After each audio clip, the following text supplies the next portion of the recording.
Hello, hello everyone. Welcome to the Willy Wonka Post-Mortem stream. How are you all doing on this fine Sunday afternoon for me, at least?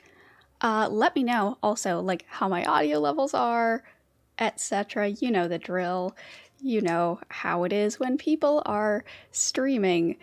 And also, I mean, this is obviously a new setup, so we're still kind of getting everything under control. Sounds good. Perfect. Wonderful. I hear no music. Well, so listen, that's because I have my headphones on because I think we're going to be watching and listening to some other things together. But like, I would like to have the music for you, but I can't have my headphones on and also not hear the music myself. And also when I'm listening to music, I can't hear myself think. So that's how it is. I guess I could just take my headphones off for now and then turn the music up for you if you all would prefer that. Yeah, there we go. Okay. So if I can get those over there.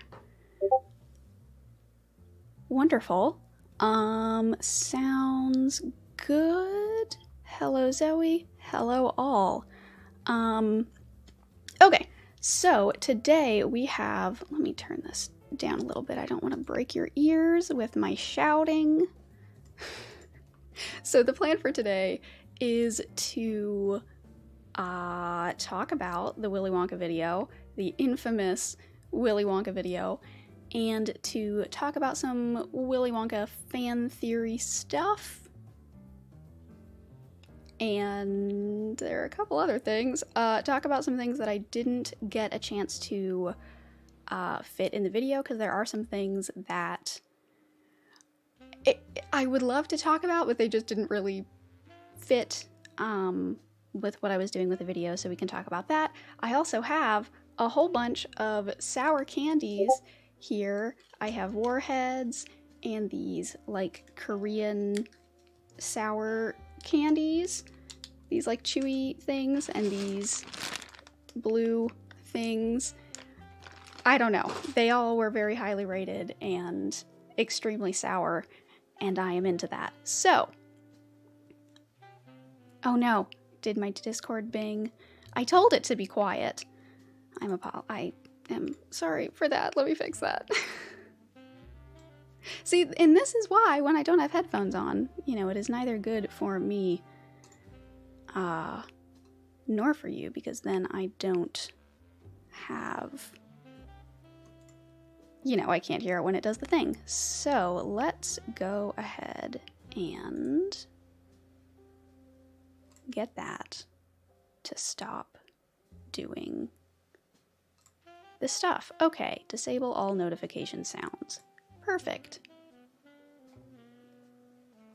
All right. So, let's go ahead. I'm not sure what order we're going to do stuff in. We're just going to kind of wing it, because this is a chill stream. We're just going to be hanging out and talking. So, let me know what questions you all have about the Wonka video. I promise, I know that there are some things that a lot of people want me to talk about, and we will get to that. Most notably, the Snowpiercer thing.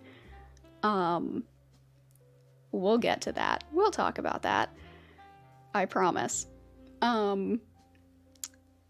So, I forget what I was saying. Jeez Louise, can you tell it's been a while since I've streamed? Okay, so yeah, let me know the questions that you have about the video itself, and if you haven't watched it, that's okay. I mean, you should probably go watch it at some point, but, you know, I don't think there's anything that will be, like, super spoilery. I don't know that there is anything that could be, like, spoiled, quote unquote. Alright, let me look at chat and see what y'all are saying. Was Willy Wonka and the Cancellation Factory improv or scripted? So the line, I think that YouTube violated me. Oh, that's an unfortunate screen name. the question that they're asking has to do with the kind of joke line that I had where I was talking about how, you know, the video wasn't supposed to be like quote unquote canceling Willy Wonka. And then I made a very silly little joke about it. That was all improv. Listen, my jokes, usually I write them in the script. Because, as you can tell, when they are not scripted, when they're not pre-written, doesn't go well. They are not, I think, very funny. So, yes, that was totally improv. Let's see. Oh, La Cafedora says, Zoe, how are you? Your last post before the Willy Wonka video was you being super stressed. Yes. Well, this video was stressing me out, actually, because it was just... it was so much. And it was supposed to be just this, like, light, fun little video, and it just kind of spiraled out of control, and, you know, I wasn't sure if I wanted to keep it as all one big thing, or if I wanted to split it up into two videos, one where I just looked at, you know, is he good or bad as far as billionaires go in kids' stories, and then the other angle, which is the more, like, you know, what does he say about us? Like, what does he say? What is he reflecting about the culture that created him? And I, you know, obviously I ended up keeping it as all one thing. And that's, I mean, there's a lot of reasons for that. I think that one big video, like, I think that it worked better as one big thing rather than two, like, half videos, because I don't think that either of them would have felt complete. So I think it was better to make it a big project, but I mean, we just recently moved. I mean, we moved like, you know, 2 months ago, but we're still unpacking and dealing with the house, just because there's a lot of stuff to deal with. So it was trying to, like, make that giant video while also doing, like, real life stuff and, like, being a person.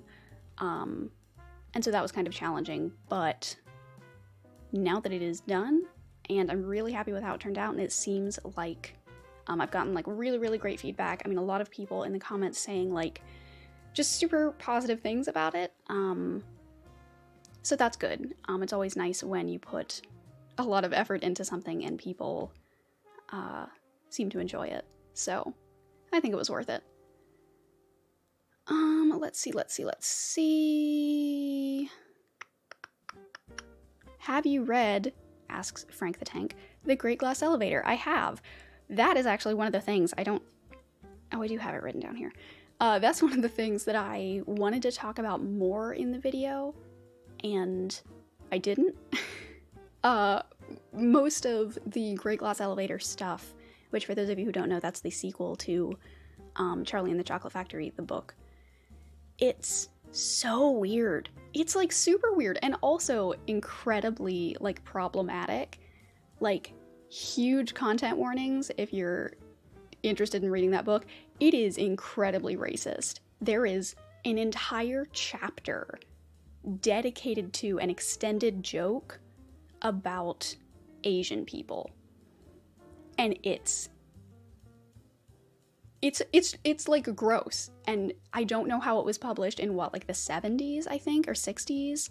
I think it was published right before the movie came out. The 1971 adaptation of the original book. I think that his book came out, or his sequel came out, around the same time. So, like, I don't know. Like, it wasn't that long ago. I don't know how he got away with that. Because it's gross. But also just very weird. Like, there's a whole...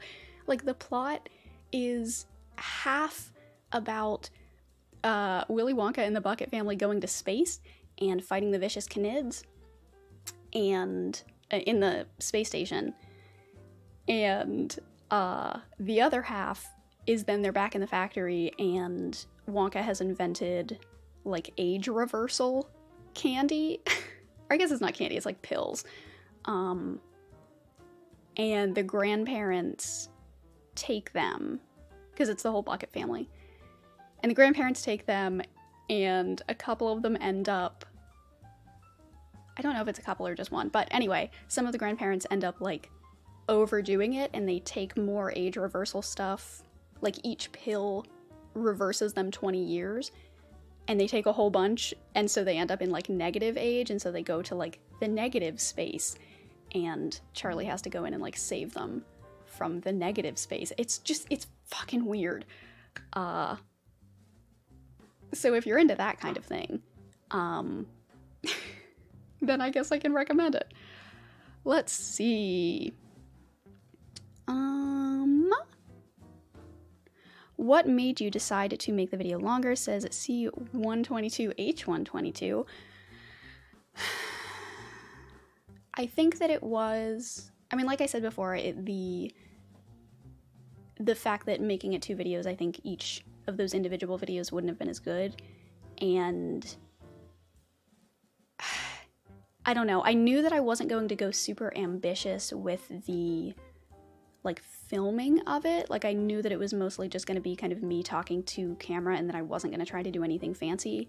So I knew that the editing stage wasn't going to be like, I didn't have to prioritize the editing, so I could prioritize the writing, if that makes sense. So I could make it bigger on the front end because I knew that that wouldn't make it totally unwieldy on the back end. Spencer Walsh, ooh, this is a good question, says, after covering conservative children's books and this upcoming children's billionaire series, what new insights have you developed about children's lit? So I've always actually really liked children's lit. I think that there's a lot more to it than people think, which is, you know, that's one of the comments that I get a lot. I haven't gotten it on the Willy Wonka one, but I did get it a lot on the conservative kids books video, where people are like, you know, it's a kid's book, why are you, like, you're looking way too far into it. It's like, no, I don't think so. You know, I think that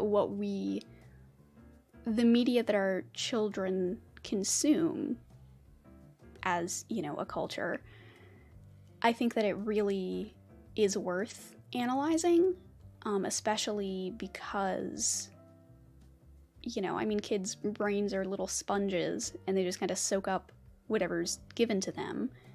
And I mean, they are also, though, I think that kids are more critical than people give them credit for. But a lot of the more kind of subversive or subtle elements of media, you know, kids are just gonna internalize it. And so I think it's worth looking at deeply.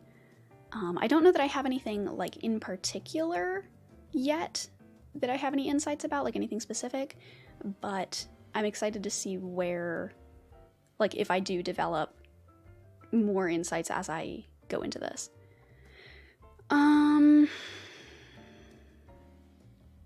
Let's see.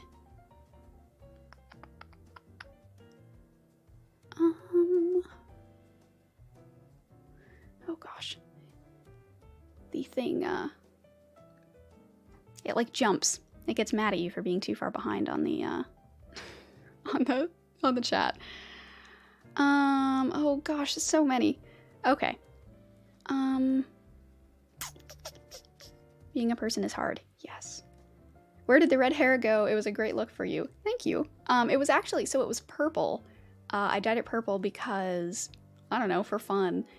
And we were going to a wedding, and it fit with, like, the color scheme, and so that was, you know. But the kind of hair dye that I used, it was a, it's like a conditioner, like a normal hair conditioner that you use on your hair, but it is a, like, color depositing conditioner. So you just kind of put it on your hair, and you should do it when it's dry, because then it makes the color pop a little more. So you just put it on your hair, let it sit for an hour or so, and then just wash it out. And it's not like a, you know, you don't have to, like, bleach your hair. It's not a, you know, quote unquote harsh chemical that damages your hair. It actually, like, moisturizes it. But the nice thing, for me at least, is that it fades over time. So unlike a normal hair dye that, you know, I mean, normal hair dyes do fade, but usually it has to, like, grow out. With this kind of thing, it doesn't. It just kind of like naturally fades as it gets washed out over time. So because it has been, what, like a month and a half, month-ish, since I dyed it, it is kind of less. Though, I mean, there are still some like reddish tints to the bottom bit a little bit. Okay. Man, I need to like not answer every question with a like 5-minute answer. Jeez Louise. Okie doke. How did you conceptualize this video? Well, I don't remember actually. So I have a Google Doc that is a list of all of my video ideas, and I've had the like looking at billionaires in kids stories idea there for a long time, like for, you know, a year probably almost at this point. And I feel like Willy Wonka is sort of like that quintessential quirky billionaire.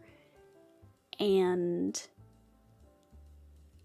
I think my schedule just opened up, and, you know, like I said in my video at the beginning of August, I believe is when that was, I said that I wanted to do more kind of experimental stuff and like not focus on kind of big, super deep things, which it's funny that this video ended up the way that it was, but I figured that looking at kids media would be a lighter kind of topic, and so that's why I decided to do it now.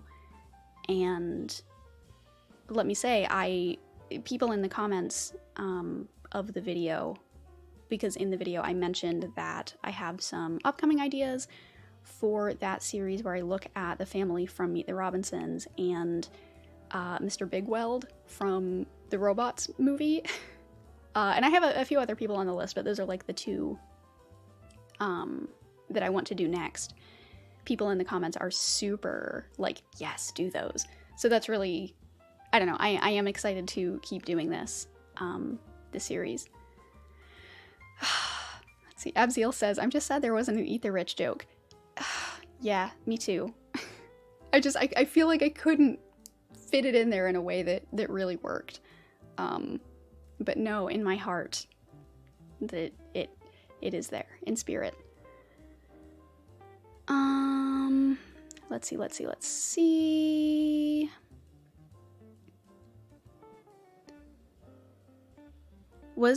There was a planned third sequel to be called Charlie at the White House. Yes, which didn't end up happening. I don't know why. I don't know if he, being Roald Dahl, if he like passed away before it could happen, or if he just decided against it. I know he really hated the 1971 film. I know he like absolutely hated it. He thought that Gene Wilder was not a great Wonka. M. Sigurd Hall says, do you think that Willy Wonka, I wanted to say Walter White, do you think that Willy Wonka is any worse of a billionaire than the supposed fictional philanthropist like Bruce Wayne? I think that's a great question. I don't know enough about Bruce Wayne, and I've decided that superheroes are not going to be a part of the fictional billionaires series because I want to look at as many canon representations of these characters as I can, as is made obvious with this Wonka video, and I can't deal with comic books and all of that, so I'm just avoiding it. So that being said, I don't know a ton about Bruce Wayne as a character outside of what's in the films. So I don't feel qualified enough to answer that question, but it is an interesting question. It's a very non-answer. I apologize for that. Let's see. Addie Louse says, do you read a lot of comments? Not as much anymore. I have found that for my mental health, and I'm sure many creators feel this way. I mean, I know for a fact that many creators do this because that's where I learned it from, is from speaking to other creators. I really only read comments for the first, like, day that a video is up. Because usually the people who watch it early are the people who, you know, are supporters of the channel, and they're people whose opinions I really value, and, you know, whatever, all of those related things. And so I don't read comments after usually the first 24 to 48 hours that a video has been up, because then that's when it sort of leaches into the more public sphere. And that's when you get people who, like, they're just randos whose opinions I don't necessarily value. And, you know, if they have a lot of negative things to say about me, I don't need that in my brain. So I read almost all of the comments for the first little bit, and then after that I don't read any. Let's see. Sean Spellman says, can we talk about the chocolate eating scene? I don't know what you're talking about. Oh gosh, it did the jump again. Goodness gracious. Oh goodness. It's just making me realize how many things I'm missing. Okay.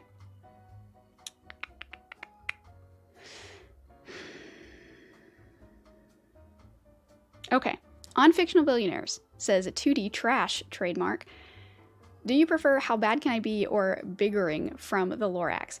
I have never actually seen the Lorax. I've only seen people's, like, analyses of the Lorax. So I really only know the song How Bad Can I Be because that's the one that is like all the memes. It's a very sad answer. I apologize. Nissel, I think that's an L at the end, not a capital I, says, what other rich characters do you have on your list, like Scrooge McDuck? I don't have Scrooge McDuck, though he is a good one. I should probably write that down. Because there have been a couple people in the comments, too. They're like, do Scrooge McDuck. McDuck. I have, well, let's see. I can get that and look at it. Because I don't remember off the top of my head. I actually have a lot, and some of them aren't kids' characters explicitly.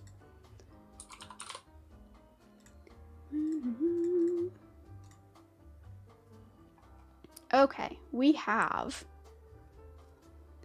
Mr. Bigweld from Robots, Willy Wonka, the Robinsons from Meet the Robinsons, Princess and the Frog, the friend of, what is her name, Tiana, the one who, like, always wears, like, the big pink dress. Again, she's not, like, a billionaire. Like, her dad's just rich. He's not, you know, 1% necessarily. Daddy Warbucks from Annie.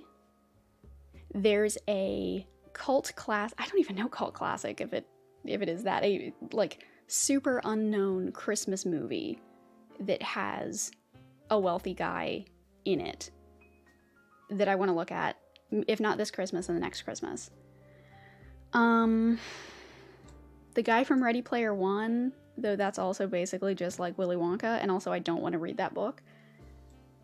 And then some things that are not kids' stories necessarily. So I have Terry Benedict from the Ocean's films, Charles Foster Kane from Citizen Kane, and basically literally all of the main characters from Atlas Shrugged. Because I think that would be fun, but that's a big one. So that's currently what I have. I guess I can add. And I'm not going to talk about Scrooge like Ebenezer Scrooge, because I think that that's, like, I don't know, people, like, I don't know that that character would be interesting enough to look at, because, like, that isn't that, like, the point of the story is to look at that part of his character. So I feel like there's not a lot of analysis that I could do. Okay, Schlups says, are you planning on looking at more kids literature? Yes, I am. Ooh, Rue says, do you think the positive portrayal of billionaires in children's literature has led to the idolization of Elon Musk? I don't necessarily think that it's a cause and effect relationship like that, but I think that they're related. I think that the culture that created kids lit that idolizes billionaires, like, they come from the same cause rather than one causing the other, if that makes sense.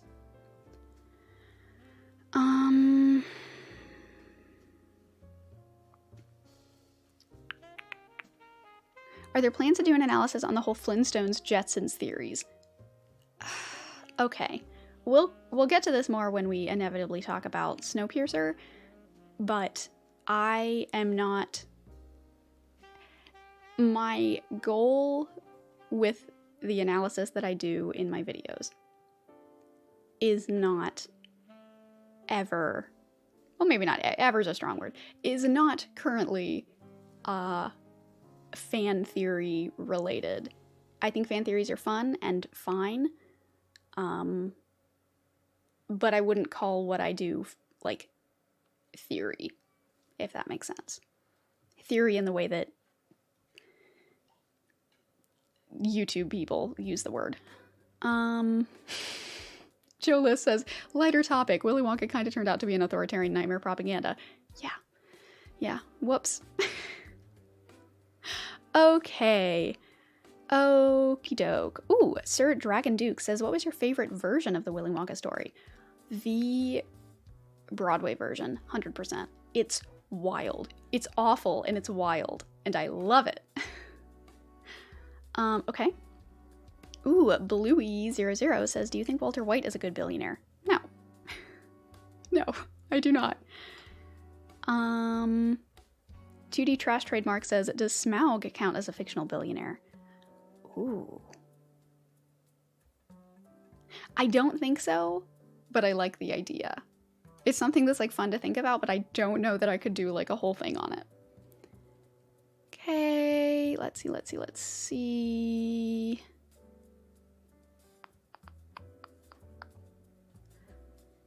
All right. La Cafadora says, sigh, damn it, am I gonna need to actually watch Snowpiercer? It's good! The film is really, really good. I actually genuinely love Snowpiercer. Arturo Andrade says, will we get more Choco ASMR? Unfortunately, no. Unfortunately, I guess, depending on who you are. Smaug didn't care about money, though, just shiny things. Yeah? Charles Pentrose says, is it possible outside of fiction to be a good billionaire? That's a great question. My gut says no, but I am not an expert in such things. My cat Coco says, what do you think Doll's opinion on Wonka is? What do you think Doll's opinion on Wonka is? Positive, where he looks up to him, or negative, similar to you? I see. I think that Roald Dahl believes about this character he created that he is... I think he likes him. I think he thinks he's good. I think that any of the, like, irritating qualities that he has, where, you know, Wonka is very, like...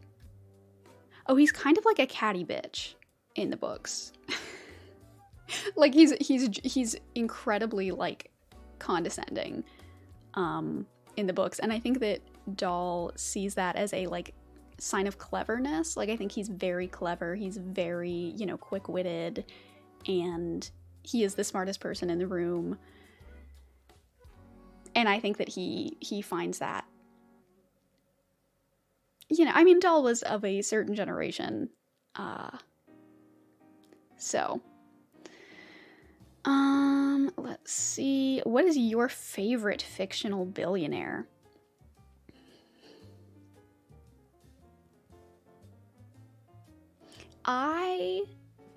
Well, this is maybe giving it away. I haven't written it yet, but this is maybe giving away my opinion on the whole Big Weld thing.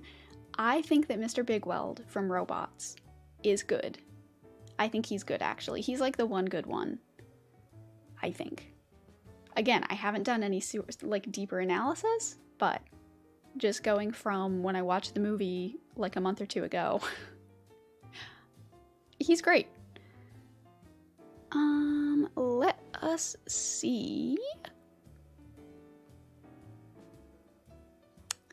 Ooh, have you read Artemis by Andy Weir? Great book with an interesting billionaire character. I have not, but my husband has. My husband really likes Andy Weir. So I can ask him his opinions on that. A good billionaire is someone that doesn't stay one. Okay.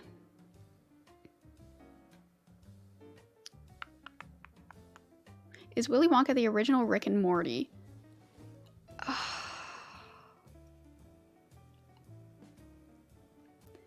I do not have an answer for that.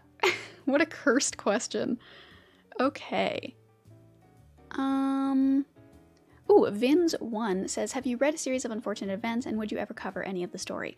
I have, and I actually reread the series recently, like a few months ago. Well, yeah, a few months ago. And it's genuinely so good. But what I've heard, now I haven't actually looked into this myself, this was just a friend of mine, we were talking about the series, and she told me that Lemony Snicket, aka Daniel Handler, is, you know, a potentially iffy guy. Again, I don't know the extent of that, so that would determine whether or not I actually talk about that series. But as a series on its own, you know, independent from the author potentially, yeah, I love it. It was really kind of foundational to my childhood, which, you know, I mean, a lot of it is puns and literary references, so I feel like that checks out. Dope. Tyle Hildebrand, who is a member here on YouTube, and if you would like to have a cute little octopus next to your name, then you can become a channel member by hitting the join button that is down there next to the subscribe button. Tyler Hildebrand says, how did you decide whether or not to do the chocolate eating bit? I knew, like, as soon as I had the video idea, like, concrete, and like after I had taken all the notes, but before I'd actually written out the script. So this was after I'd like watched all the things and, you know, thought about it and found the external sources, etc. I knew that I wanted to include that. I wasn't sure where or how, but I wanted some kind of, like, I wanted the very kind of, I wanted to illustrate or highlight, I guess, the, like, sensual nature of the, like, chocolate eating ceremony, quote unquote, that the Bucket family has, because it feels very, like, intimate, and I wanted to kind of hammer that home, and that felt like a fun way to do it, so I did it like that. Okay, we have a donation. Thank you, Meow Nyan. Nyan? I never know how to pronounce it. So, silly question, but is covering Richie Rich a possibility? Because, wow, that movie is Blinkers? Do you mean Bonkers? Blinkers is also fun. But the comics, wow, that was something. I didn't know it was based on comics. So, Richie Rich, I've never seen it. But my husband has. And as I've been kind of talking to him about this series of videos, that was one that he kept bringing up. And I was like, I've never seen it. Like, I don't know, like, you know, stories where the whole point is how rich a character is, that feels like, I don't know, I don't want to say like too easy, but it feels like the analysis is, I don't know, it's, there's less like depth to it, I think, but maybe that's, you know, not true, and that's just me kind of thinking about things wrong, but it is a possibility. I'm just not sure yet. We'll see if the comments and my husband can talk me into it. Okie doke. Little Lady Togue says, I can't wait to have my childhood ruined when you analyze Meet the Robinsons. I love Meet the Robinsons. Like, genuinely, I think it is a phenomenal little movie. The main kid from it actually reminded me a lot of my now husband. Looks very similar, you know, the hair, the glasses, like super nerd, you know, incredibly intelligent kind of guy. So I've always had a soft spot in my heart for Meet the Robinsons. So I'm hoping that when I look into it, like I'm going in sort of with the, I'm not sure. Like I'm trying to kind of hold my assumptions back when I go into these kinds of things. I don't want to ruin the book or the movie, but we'll see what happens. Okay. Let us see.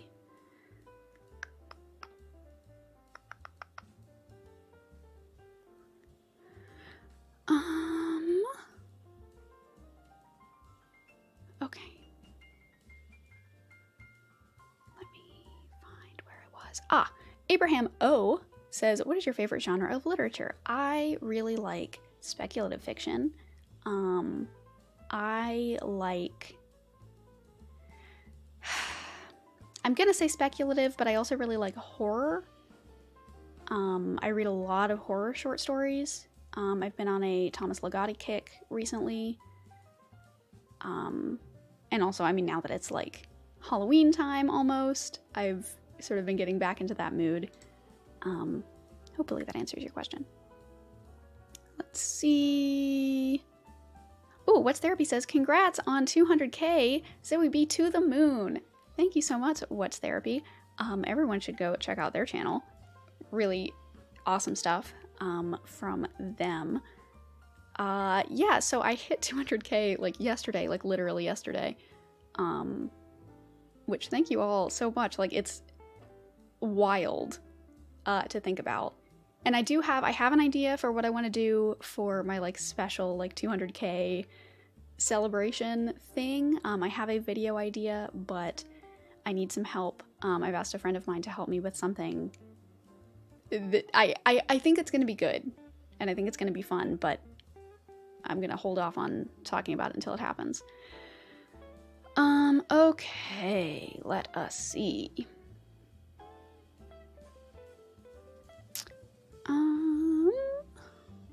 Ooh, Phenoquevin? Phenok even. Maybe Artemis Fowl for a fictional billionaire in Kids Lit. Ooh. Yeah, I mean, I guess he is rich, isn't he? That's like... God, it has been a very long time since I've read Artemis Fowl. I haven't read Artemis Fowl since I was like 12.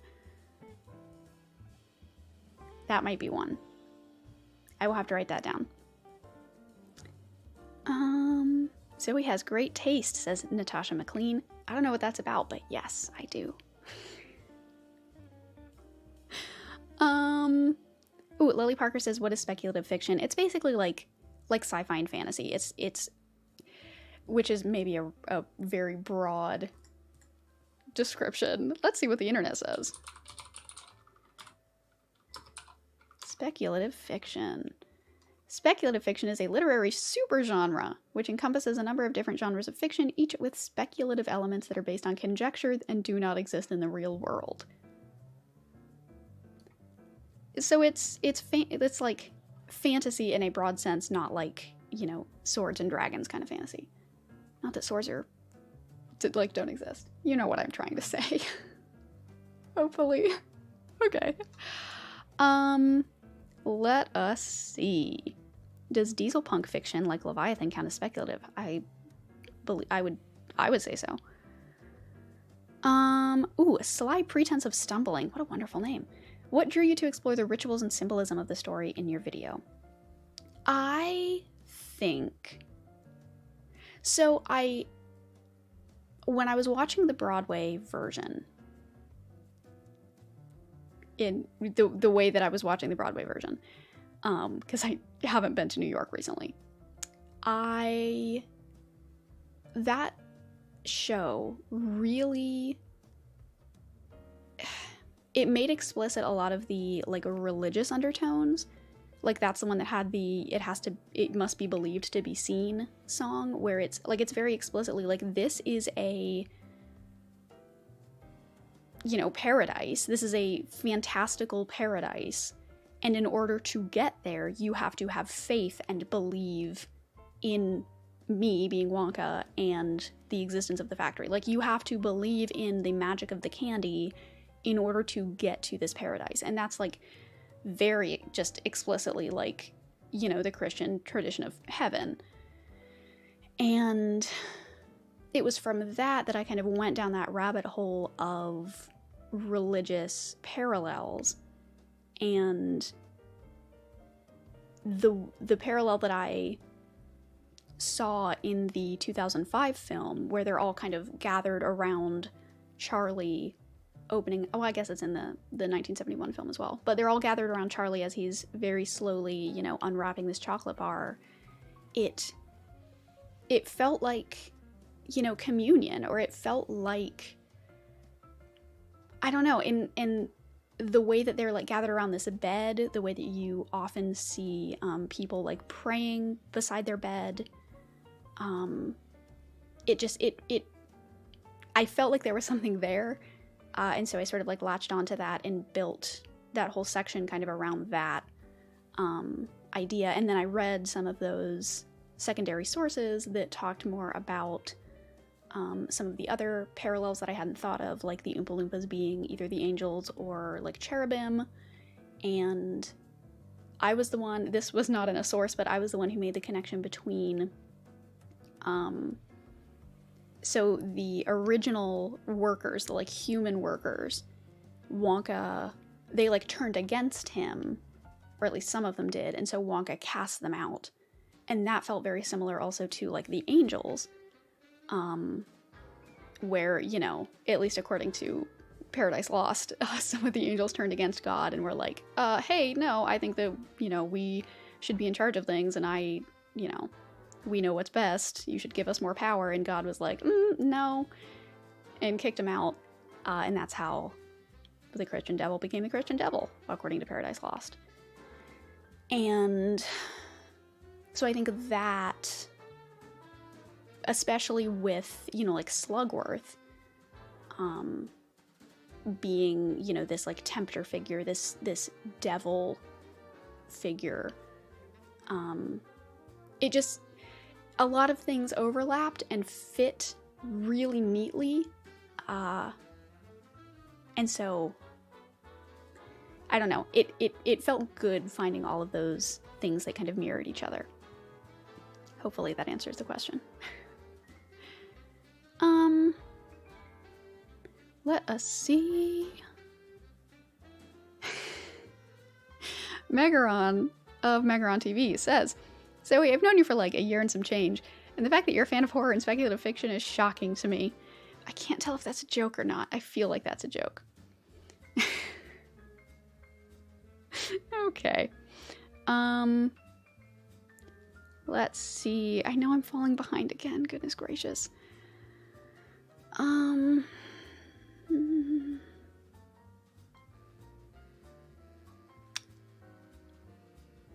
Swords do not exist. Sword conspiracy. Yes.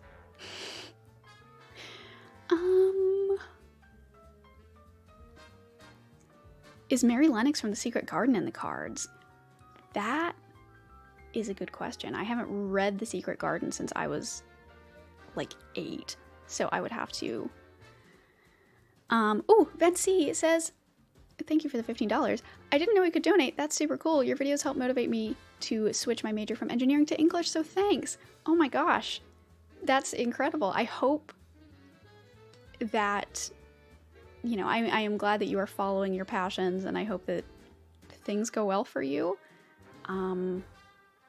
Yeah, that's really exciting. When I was in college, I started as a biology major. I wanted to go into genetics, and I wanted to be a genetic counselor, and I was super into that. And then I realized, like halfway through my sophomore year, that I hated it. And I didn't want to do that for the rest of my life. And so I switched to English, and here I am. So maybe one day you too can be a YouTuber with 200,000 subscribers.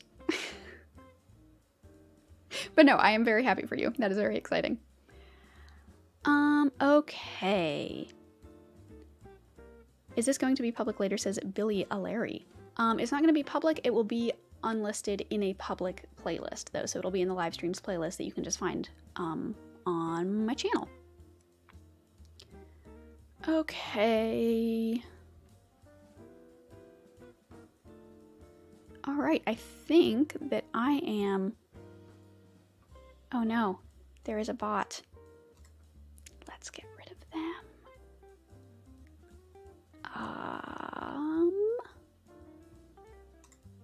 Just remove that. And get rid of them. Yep. Okay. Alright. So let us continue with the questions and then we can actually move on to other things.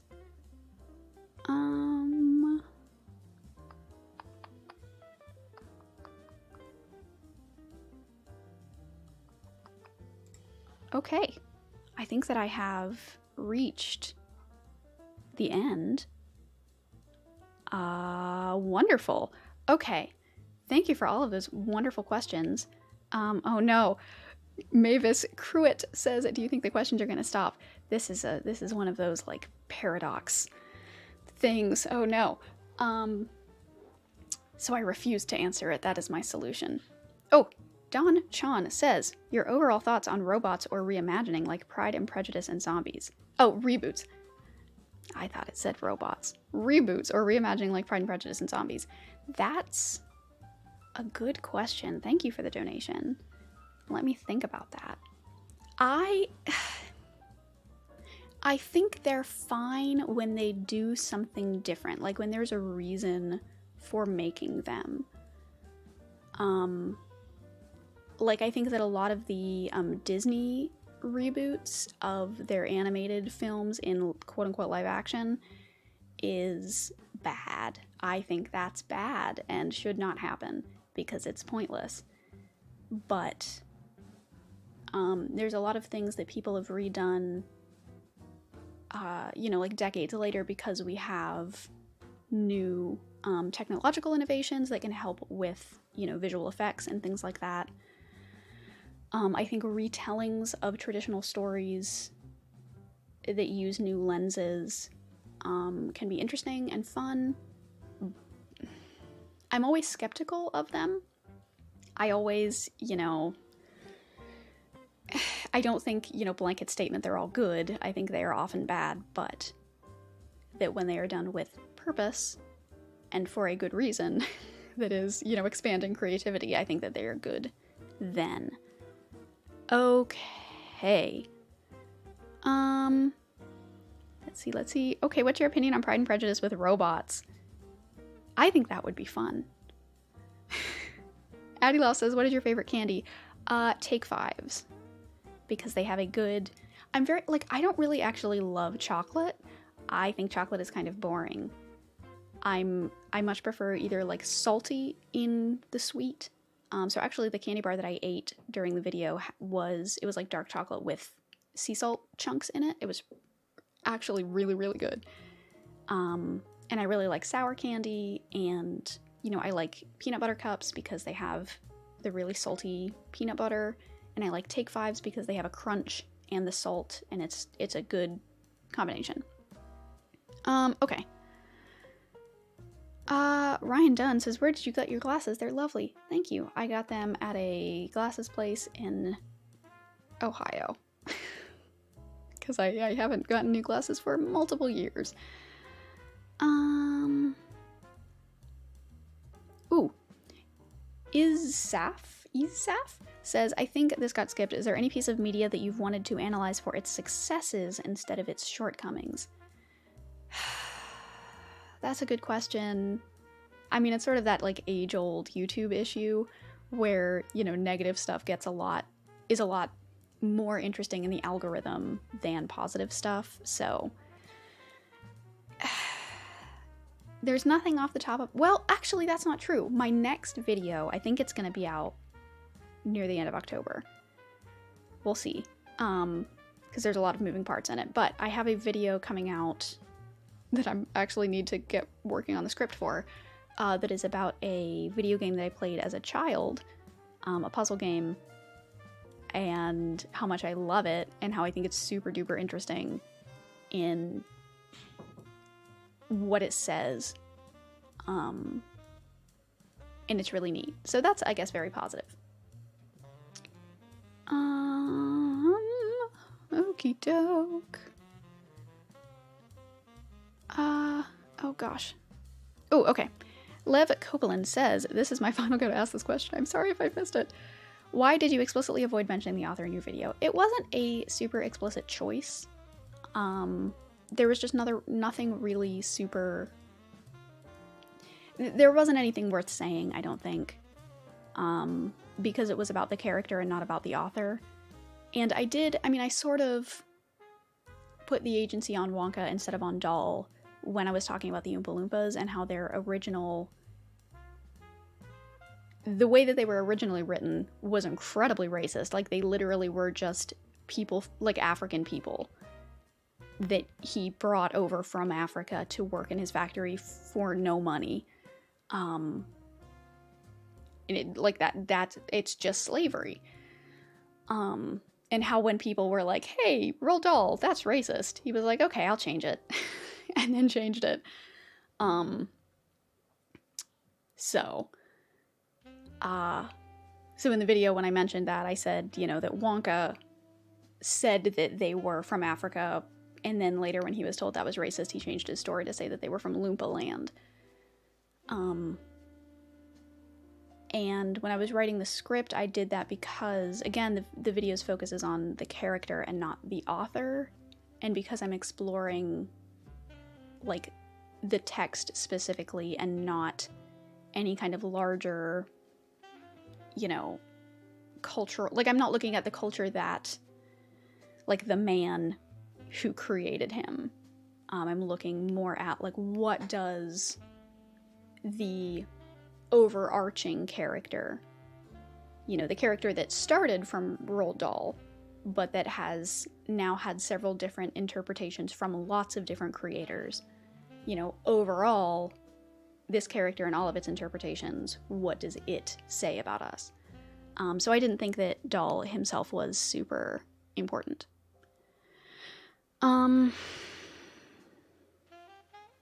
Okay. Oh, Anon E. Mouse, what a wonderful name, says, have you had a drink lately? Hydration matters. Thank you, hydration break.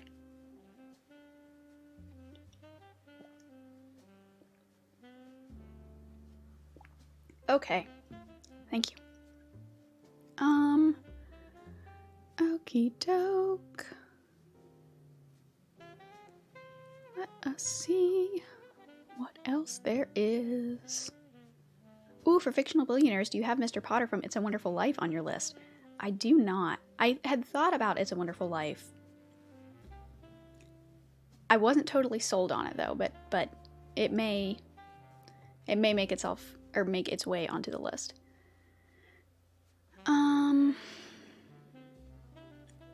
Let's see, Beethoven Junkie says, as you've been looking so much into kids media, have you looked into age studies for input? I have not, not like explicitly again, but, I think maybe as I do more, as I work on the future videos in this series, I might end up in that direction with things. Okie doke. Is chocolate a metaphor for the Matrix?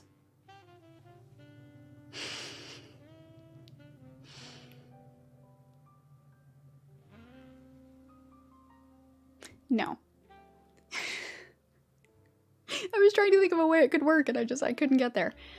Okay. Oh, lots of people saying they like my earrings. Thank you. They are little, gold. I mean, they're not actually gold. They're just, that color. But they're little D20s because I have a game of D&D tonight. So I figured D&D earrings. And Osaki says, are you a fan of Quentin reviews? I think Quentin reviews...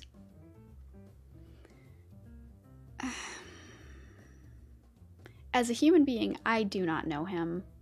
I have never spoken to him. I don't even think that he follows me on Twitter. As a creator, I have watched his videos in the past. I have enjoyed many of the videos that have come out from that channel. We're just gonna leave it at that. Okay, this is the last question because now we're getting off topic. tell us about your D&D character. I play a celestial warlock. So a warlock who gets her powers from a magical unicorn that saved her when she was kidnapped from her job, basically. And now she is kind of on the run, and that's how she met the other party members. And she is wonderful. She is the sweetest. She's kind of uppity. She's a little bit like prim and proper. Like she was a member of the court, of the Duchess's court in the town that she came from. And she's very, like, she cares a lot about, like, presentation and making sure that her clothes look nice and making sure that she's brushed her hair. And she always carries around a bag of candy, and she gives candy to people. That's, like, kind of her whole thing. And I flavor a lot of her spells to be very, like, cutesy. Like, her Eldritch Blast, which is the, kind of that is, like, the spell that warlocks do in D&D. Instead of being, you know, like a blast of just energy, it sparkles. It is a big ball of sparkles that she throws at enemies. She's wonderful. Her name is Mirabelle, and I created her before the Disney movie came out, before Encanto came out, so don't get on me about that, but she is absolutely precious, and I love her. And today she is going to be fighting a young black dragon, and hopefully she doesn't die. Because I don't have an immediate backup character ready. So. Okay. Radovan Svark says, "Are you not the cute artificer anymore? I need to catch up." So the D&D that I'm playing tonight is my, like, home group. But I also play D&D on... well, it was Twitch, but I think we're actually moving to YouTube. Jcorn, let's see if I can get you the link to that.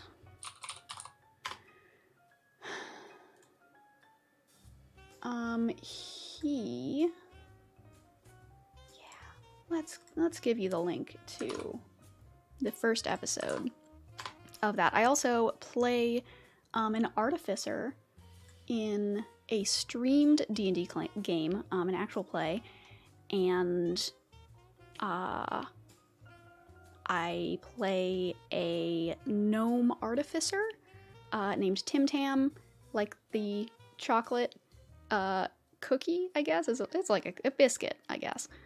And she is precious, and she is the cutest. Very different from Mirabelle. Tim Tam is very much the like she's a kid, basically, and she just likes to play pretend and invent things. And she's always very dirty, and she likes to play in the mud, but she's also very cute. So, and because she's an artificer, she has a big metal dog that is her pet and friend, and his name is Sparks McBarks, and I love him, and he is a good boy. So, that is that. And we are actually going to be playing again next Friday, this Friday, the 30th.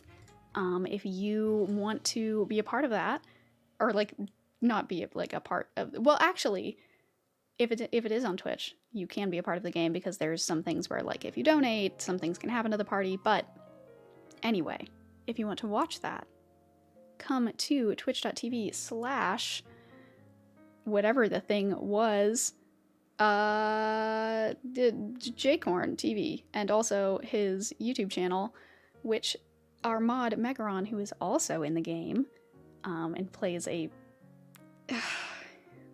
incredible warlock, he has the link to the YouTube channel. Check it out. It's a lot of fun. Anyway, I've never had this much, like, spam in the chat before. That's exciting. Okay. So now that we are thoroughly off course, let us actually, what we're going to do is I am going to have a piece of sour candy, and we are going to watch a little video that I have put together It's stuff that when I was editing the video, the Wonka video, there was some stuff that just didn't fit, or that I was worried about like copyright claims. So what we're gonna do is we're gonna watch it together here. And it's just a short little video. It's been a while since I've watched it, so I think the first section. So in the video, I mentioned that one of the stage plays, not the Broadway play, but the other one, not Willy Wonka, which was the Broadway one, but Charlie and the Chocolate Factory, which is the other stage production, not to be confused with the opera that's called The Golden Ticket. So the stage production that it was not the Broadway one, in that story, they make a lot of jokes about Wonka being a necromancer, and because like nobody knows about the Oompa Loompas, like nobody knows how he's continuing to make candy even though all of the workers were fired, so they're like, oh, he must be a necromancer, he's raising the dead to work for him. And I have some a clip of that because I think it's very funny. So let's get to that. I'm actually gonna put my headphones back on and we're gonna pause the music. Boop. All right.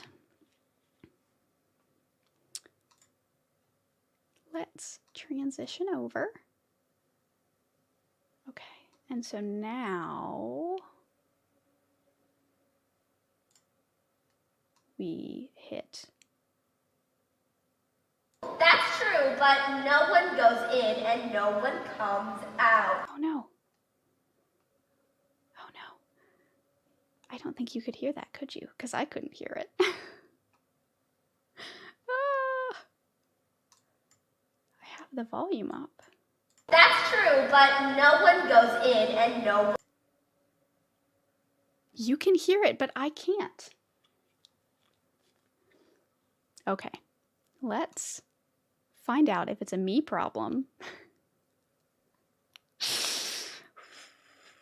Okay, it's fine. Oh, I wonder if it's because I have studio mode going. Let's... One comes out. Yeah, no, I can't hear it. Okay. Yeah, no, I heard that. All right, let's troubleshoot.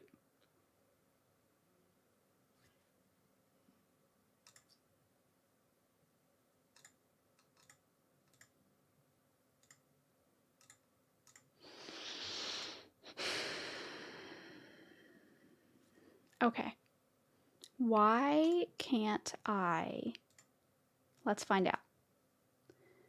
Let's find out what the issue is. So we have...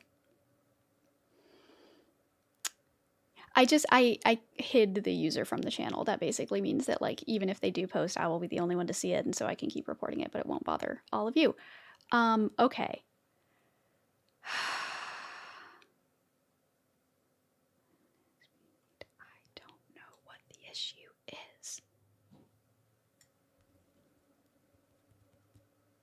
I mean, it's not a huge deal. I just would love to be able to hear it. And I don't know why I can't.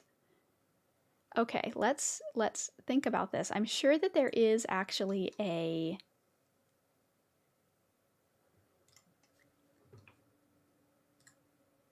Let's find out. Let's do some Googling.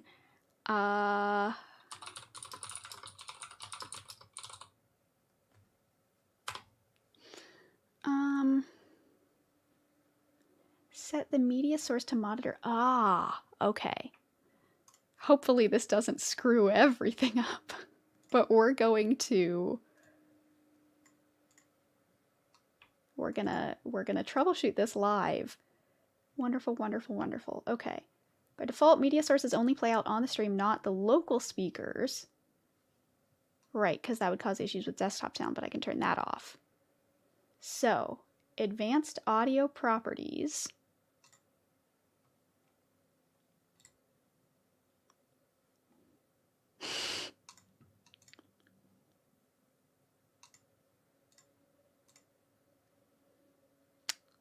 I don't. Oh gosh. Advanced audio properties. Okay. Audio monitoring. I want to turn it to monitor only. I don't want monitor only. I want monitor and output. Okay. I think we fixed it. We're good. We're good. We're good. We're good. Okay. Now, let's try again. Okay. That's true, but no one goes in and no one comes out. Shadow workers! Maybe the undead. Who knows? Grandpa Joe, you're going to give Charlie nightmares again! Charlie, can you imagine winning? Touring the factory. Meeting Mr. Wonka. Seeing for yourself all those undead zombie workers? So that is that. I'm sorry it was a little loud. I apologize for that. I can turn it down for the next clips. So, again, that wasn't really all that important. That was just the them saying zombie workers. Also, yes, that was a children's thing. I'm trying to open this candy silently. This is not going well. Scissors. Yes, undead zombie workers. I think, honestly, I mean, I know that in the video, it was kind of a joke that Wonka is some sort of like fae creature, but I like the idea that Wonka is a necromancer. I think that would be fun to play. So we are trying this sour Korean candy.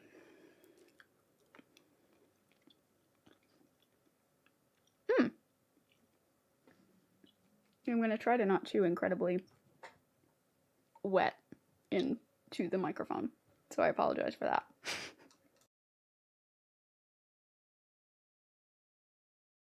Okay, it is pretty sour. This is awesome. Okay, so how many lemons? 3 out of 5. Pretty sour.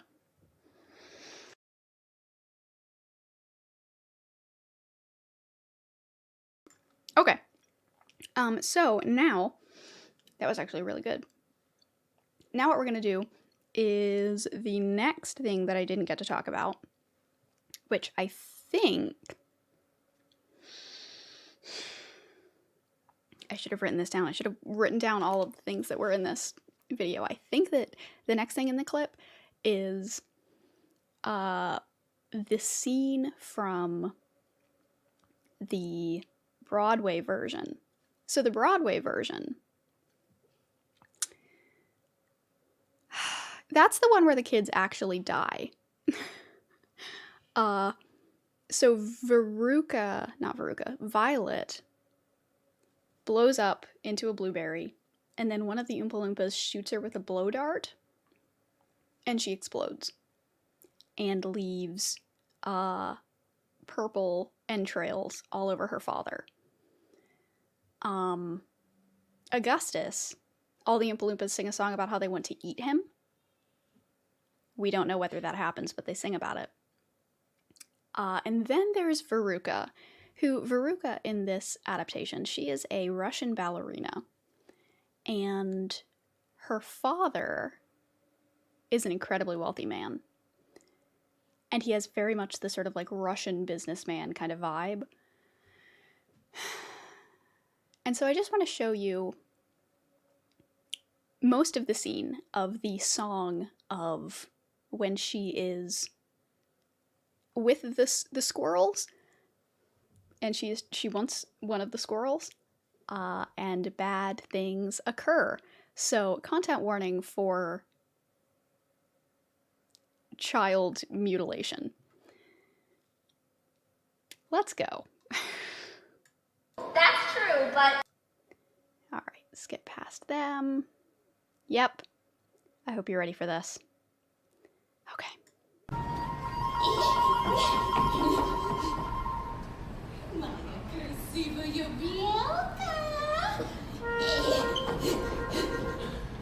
Come to Mama Berushka.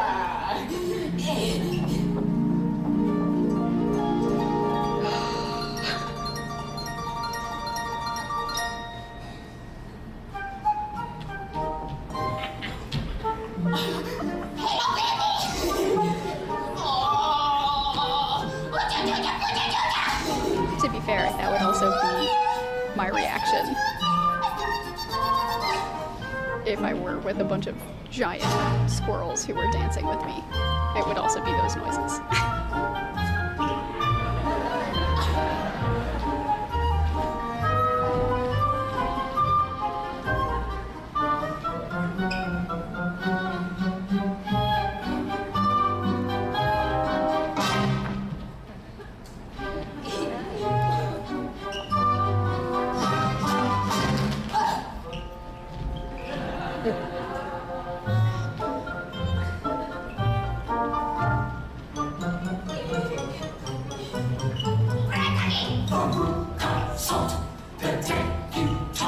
She's always screaming, I want. Do you think I should taste when still look cute? As she holds the rays of a bad one to shoot.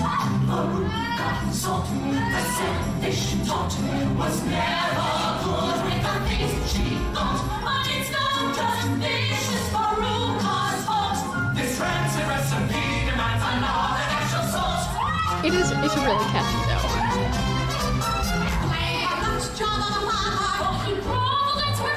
Now you'll see us break her back on. In the madness cracker sweets. Let's nuke Veruca. Let's nuke Veruca.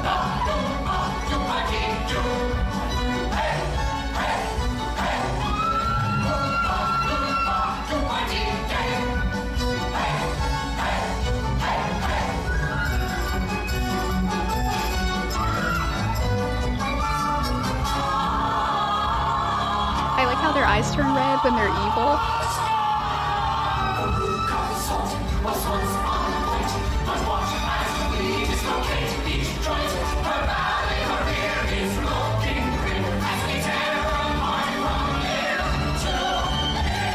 And there she goes. Rip.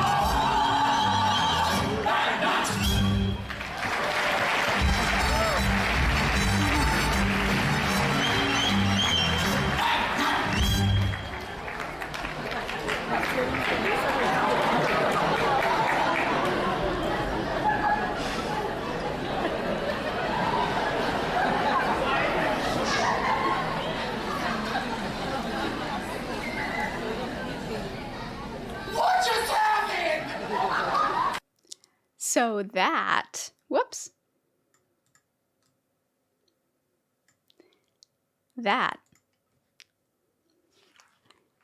is what happens to Veruca.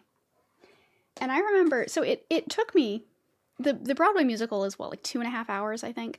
It took me 3 days to get through it when I was watching it and like taking notes for the video. It was at this moment, when I got to that scene and the squirrels started doing the Russian dances, I had to take a break. It broke me a little bit inside to see that happen. And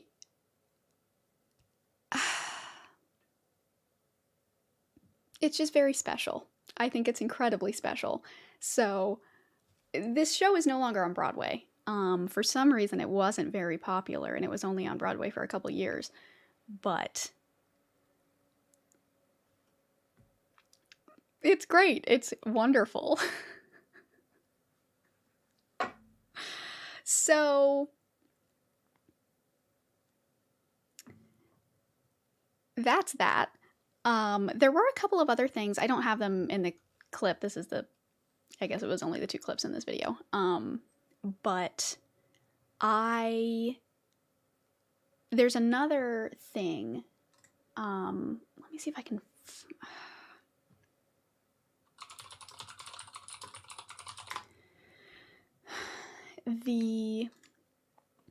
So they have songs in the Broadway version that like introduce each character.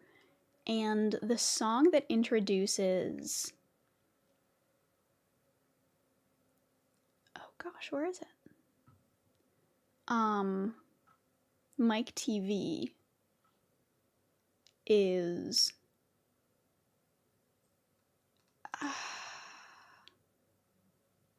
just something special.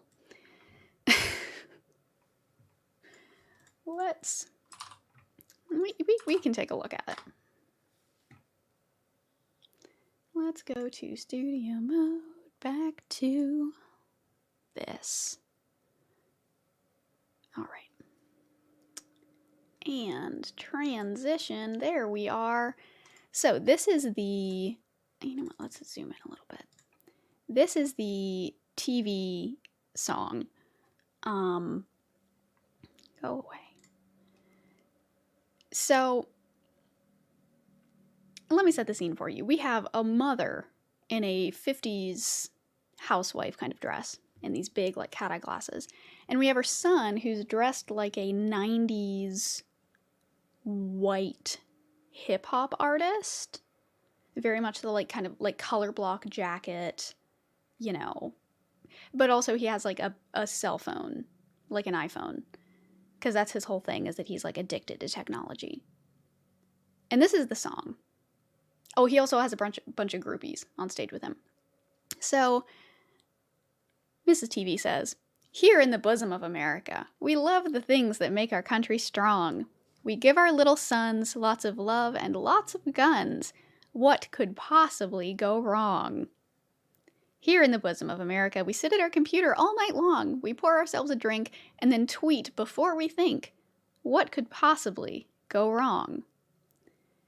We teach our kids that when they lose, they're winners. That everything they do the best. We fill them up with sweets and TV dinners. And when they're stuffed up to the gills, we strap them in and take our pills. Klonopin, Ativan, Paxium, Valium. I need a pill just to sit down and tally 'em. Propofol's good, I got Librium here, and I chase 'em all down with a bucket of beer." So, raps Mrs. TV. And it just gets worse.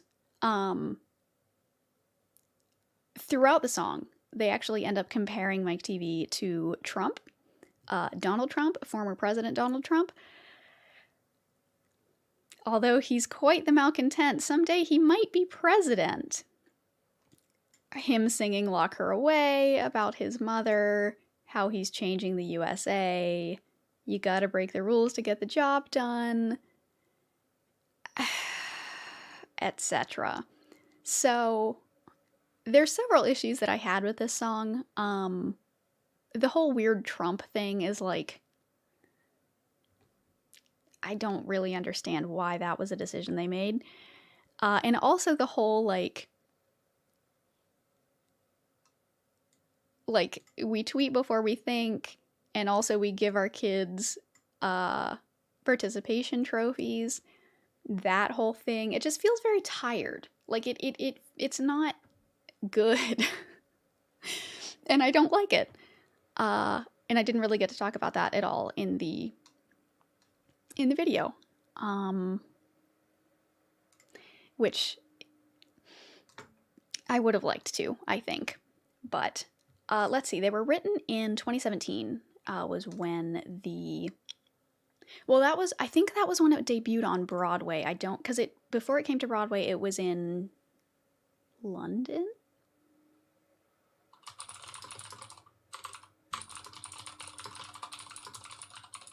Let's find out. Charlie and the Chocolate Factory is a musical based on the 1964 children's novel. Okay. It premiered in the West End at the Theatre Royal Drury Lane in 2013. Ran for 3 years before closing in 2017.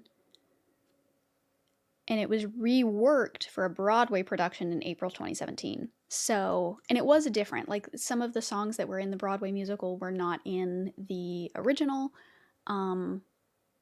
I didn't watch the original. I only watched the Broadway version. So, you know. Anyway. that I thought was worth talking about.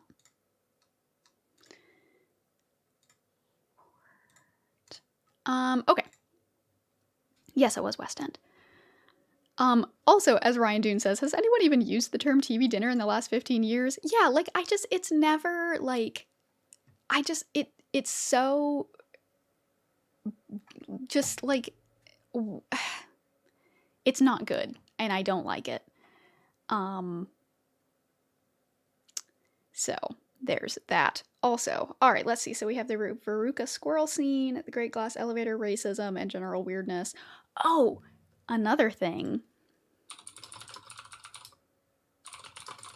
I should have had this article up. There was another Willy Wonka adaptation that came out relatively recently, actually. Also came out in 2017. But I didn't talk about it. And it is a Tom and Jerry Willy Wonka film. And I just like to do a dramatic reading of this article that I found about it. And this article is what made me decide that I probably didn't need to talk about it. This is my mad descent into the hellish void that is Tom and Jerry, Willy Wonka and the Chocolate Factory. This week, Tom and Jerry, Willy Wonka and the Chocolate Factory, that movie that you had to be convinced actually exists, was released on digital video. On the day of the original film's anniversary, you might be asking, how the hell do a fighting cat and mouse fit into the Willy Wonka and the Chocolate Factory universe? I can tell you with absolute certainty, having watched the film, with help of copious amounts of alcohol, I have no idea.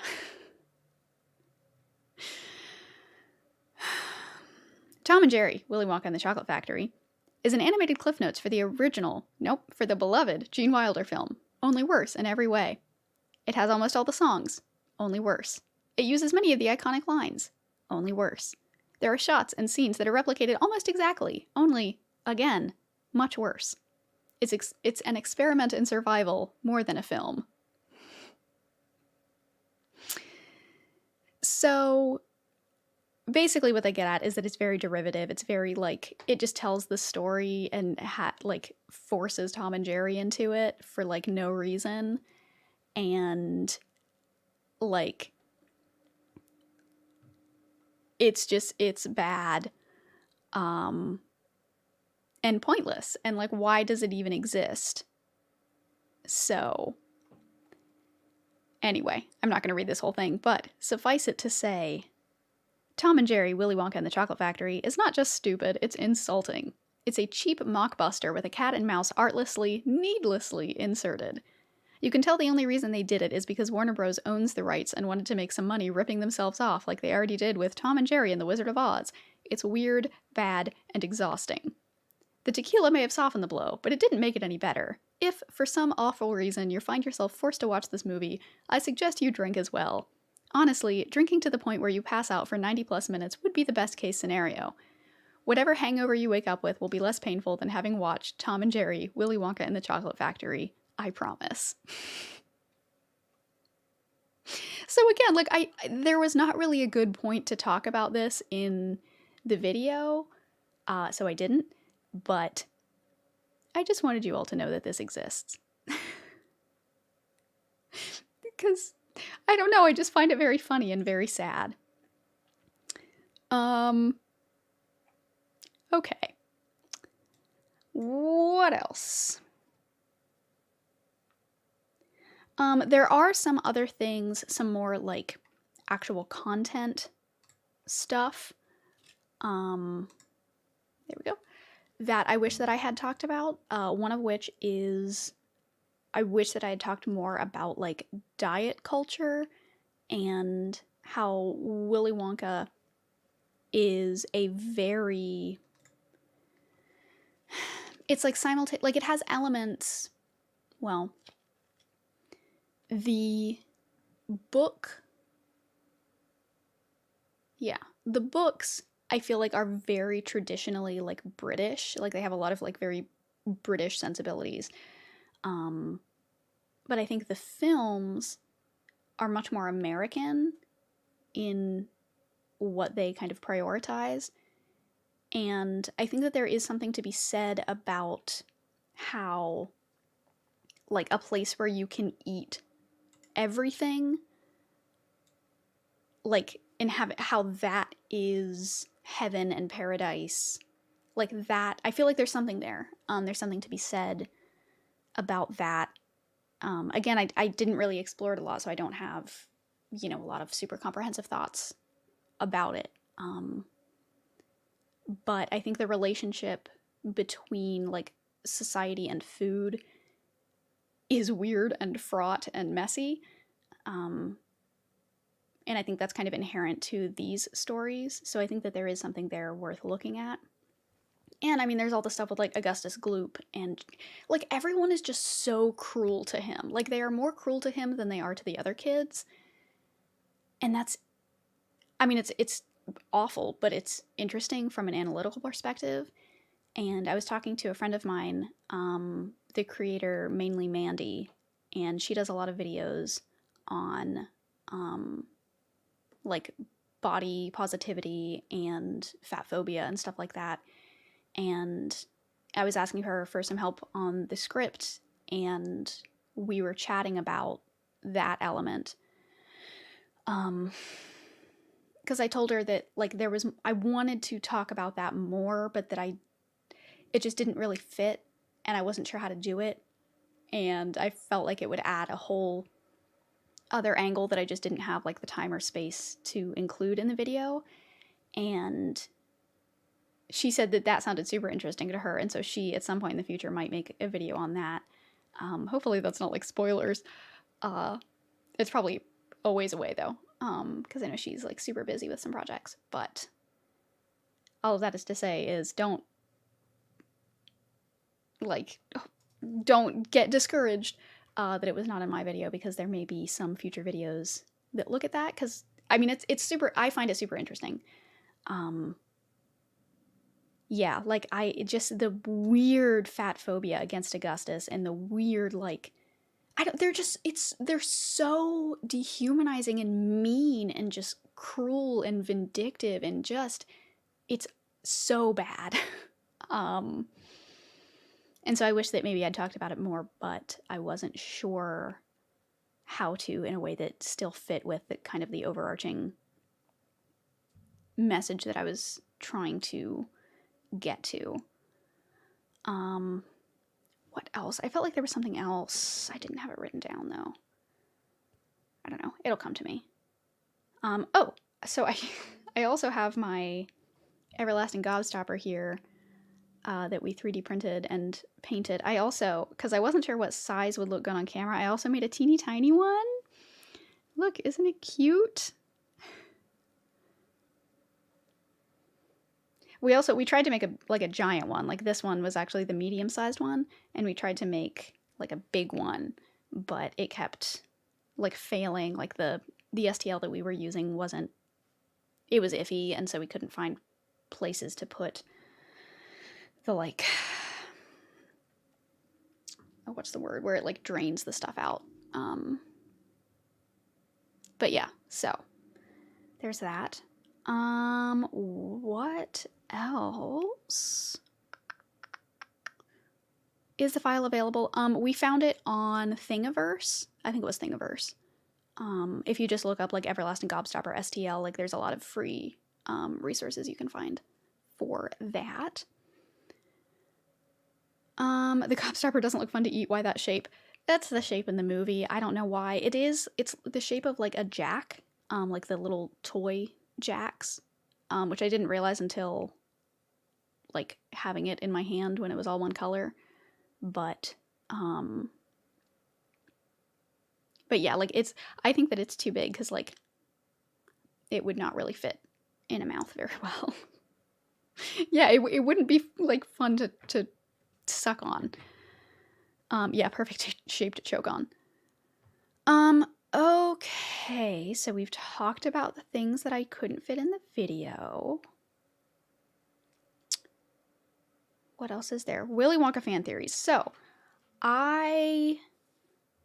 let's see. So I was planning on getting off at around 4, which means that we have about a half hour to talk about the elephant in the room that is Snowpiercer. So for those of you who are unfamiliar, let's actually find an article that covers this for us.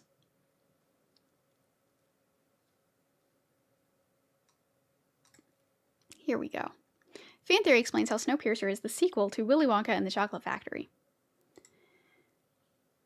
One is a beloved children's movie. The other is a bloody post-apocalyptic sci-fi film. Yet Gene Wilder in Willy Wonka and the Chocolate Factory and Chris Evans in Snowpiercer might have more in common than it seems. A fan theory explains how Bong Joon-ho's 2013 movie is the long-lost sequel to Wilder's wildly popular 1971 film. Snowpiercer and Willy Wonka and the Chocolate Factory couldn't seem more different.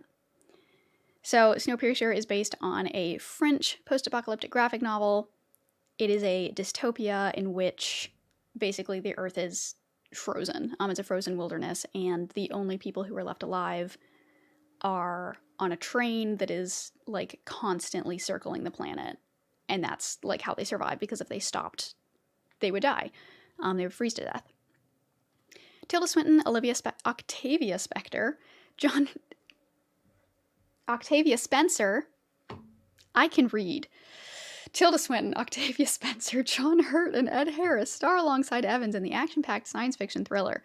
Evans' character Curtis leads a group of passengers living in squalor in the back of the train toward the opulent front to encounter the engine's creator, Wilford.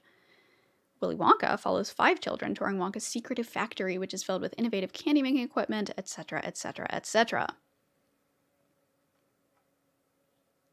Now, there are several videos. Oh, no. These are not the actual videos. Those are just trailers. But there are several videos on YouTube explaining this theory if you want to watch those as well. But this gives basically an overview of what the original YouTube video suggests. So, both movies are about groups of people working their way through large and fantastical structures. Members of each group eventually leave the group by accident in Wonka and by death in Snowpiercer. One person in each movie makes it to the end only to encounter a wealthy, eccentric person who explains the whole journey was a test to find a successor. Furthermore, Rhino, the YouTuber, explains Ed Harris's Wilford is the grown-up Charlie Bucket who took on a new moniker to honor Wonka before creating the train that saved humanity, and he would have had the means to do it in a self-sufficient chocolate factory rife with experimental vehicles. Rhino Stew also posits that Hertz Gilliam in Snowpiercer is the older version of Willy Wonka's spy Slugworth, who in both movies knows about the succession plan the whole time. Finally, the theory also explains how some of Charlie Bucket's chocolate factory tour mates survived to live on the train and why no Oompa Loompas appear in Snowpiercer. So basically, and well, now this is just what fans think. Basically, there are characters in Snowpiercer who have personality traits and or physical traits that mirror some of the characters in Willy Wonka. And so Wilford, the guy who runs the train, I guess there's not really a good picture of him. The guy who runs the train, his name is Wilford, and he puts a W on everything, similar to how Wonka puts a W on everything. And they're both eccentric, they're both incredibly wealthy. Now, let me see. Those of you in the chat who are a fan of this theory, feel free to make your case in the chat, and I will read them before talking about my own feelings on it. So, continue.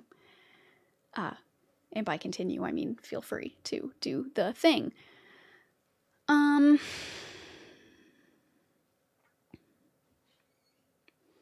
Let's see.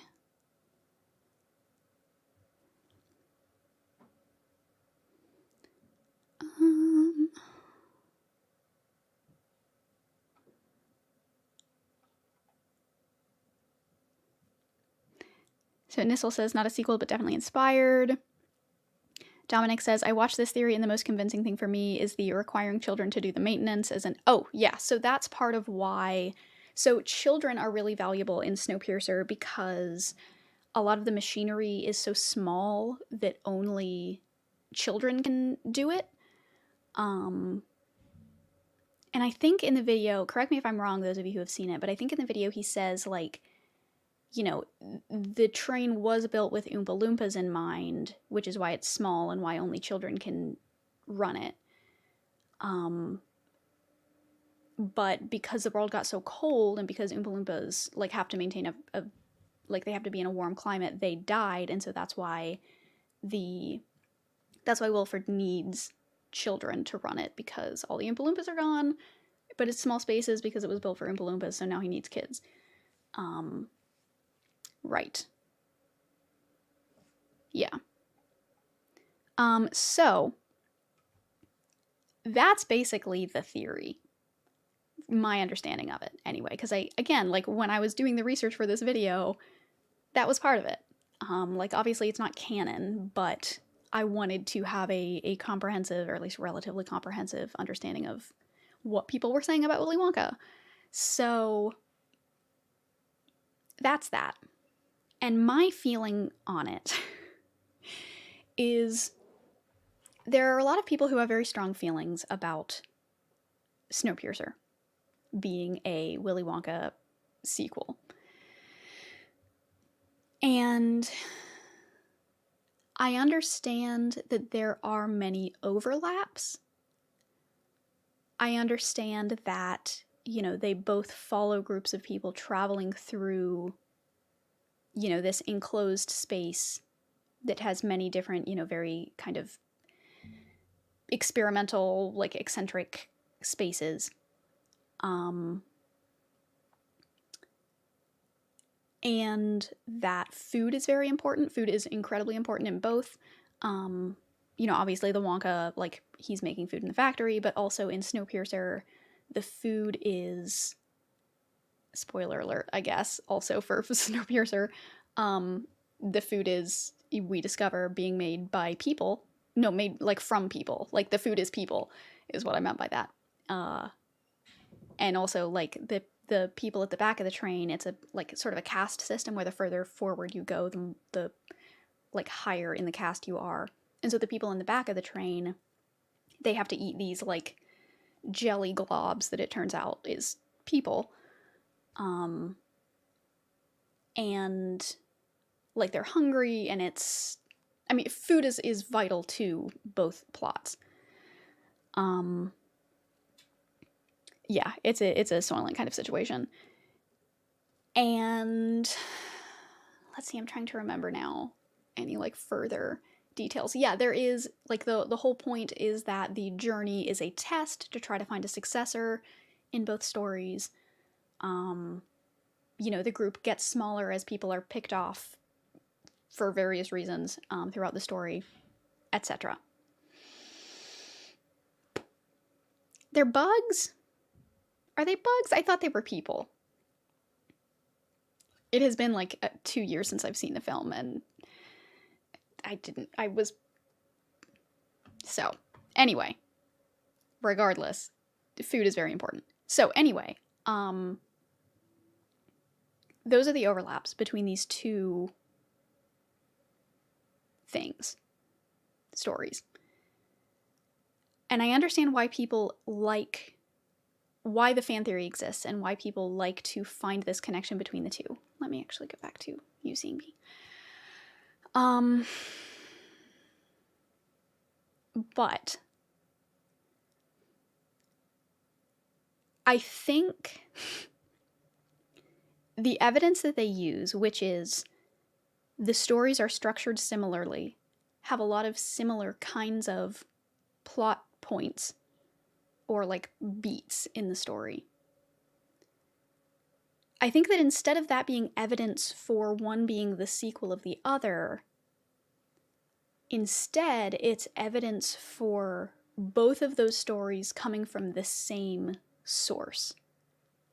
So I think of it in terms of, like, evolution, where, you know, people saying, like, we evolved from monkeys. Like, no. First of all, that it's chimpanzees, which are apes and not monkeys, and there's a difference. But it's not that we evolved from chimpanzees. It's not that we are a sequel to chimpanzees. It's that both chimpanzees and humans evolved from an ancestor that we shared. And so I think that that is the way to think of it, rather than the, Snowpiercer evolved from Willy Wonka. Because I don't think that that is the case.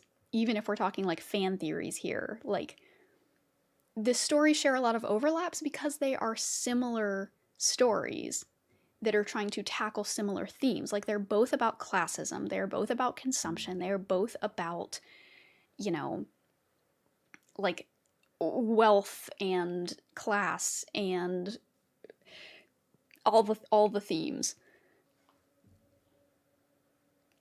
That just means that they're both trying to do a similar thing with their story. It doesn't mean that they're trying to, like, one is trying to copy the other or build off of the other.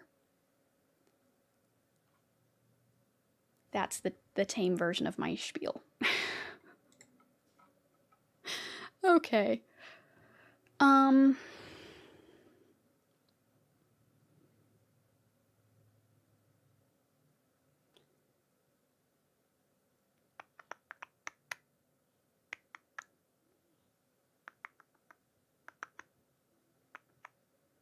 Oh, Kunkin Dassner's here. Hello. I'm so intimidated. Okay. Says, Willy Wonka scared me as a kid and Snowpiercer scares me as an adult. Snowpiercer is a beautiful film. How dare you? Willy Wonka does still kind of scare me as an adult, though. Let's see. Jacob says, I think Snowpiercer deliberately alludes to Willy Wonka. Pop culture allusion is a common thing in Junho's work. And that's fine. But also, I mean, remember, like, we're talking about a graphic novel. And we're talking about a film adaptation of that graphic novel. And what the filmmaker does, like, the choices that the filmmaker makes, like, are not necessarily, like, they don't really have anything to do with the actual original source material. That's point number one. But, like, an altered Willy Wonka theme plays in Snowpiercer. Yeah, that's fine. And I think that, like, that still doesn't necessarily mean that one is a sequel to the other. Like, think about, this is maybe a little too on the nose. I don't know that this is the best thing I could come up with, but it's the one that's coming to my mind. So, Romeo plus Juliet. They use the words of Romeo and Juliet, but the film is set in, 1970s LA or 1980s LA. That doesn't mean that it's a sequel to Romeo and Juliet. It means that it is based on the source material of Romeo and Juliet. It means that they are both coming from the same thing, which is Shakespeare. So, like, you can allude to something without suggesting that you are, or, like, without, when you allude to something, it doesn't mean that the thing you're making is a sequel to that thing that you're alluding to. It just means that you recognize that there are themes and plot points that overlap and are similar between the two things. And, like, I understand that I'm not going to be able to convince people who are, super convinced that one is a sequel to the other. But I think that this is also the fundamental difference between, like, quote-unquote film theories and, or, like, fan theories and, like, critical analysis. Like, both are, like, one is not necessarily better than the other. Like, fan theories are fun. Like, I get it. I'm a fan of the Jar Jar Binks is a Sith Lord thing. I find that a very fun theory. But the thing about fan theories is that you're not necessarily, like, you're using stuff that is entirely within the text to talk about the text plot. Like, you're using stuff within the text to talk about the universe within the text. It's all very kind of within itself. Whereas when you're doing more, like, critical analysis, you are looking much broader and you're saying, okay, the stuff that's in the text, we're going to compare the in-text universe to our universe. and see the relationship that those two things have, instead of what does the stuff inside the text say about the universe of the text. And so that's, I think, maybe part of where this disconnect is happening, and where a lot of people, you know, watched my Wonka video wanting it to be about, you know, these fan theories, and it's not. That was not at all the point of what I was trying to do with that video. It was not a, you know, I wasn't arguing that Willy Wonka is literally a god in the story, because he's not. Like, that's not what I was saying. What I was saying was that Willy Wonka and what he represents in the story to us outside the story is that he has a lot of overlaps with, or like the story and his factory, etc., have a lot of overlaps with Christian religion in our universe. So I'm talking about these like two separate, I realize you can't see my hands, these two separate things instead of all contained in the single universe. Does that make sense? Please let me know. And yes, same director as Parasite. Bong Joon-ho is incredibly talented, and I have a lot of respect for him.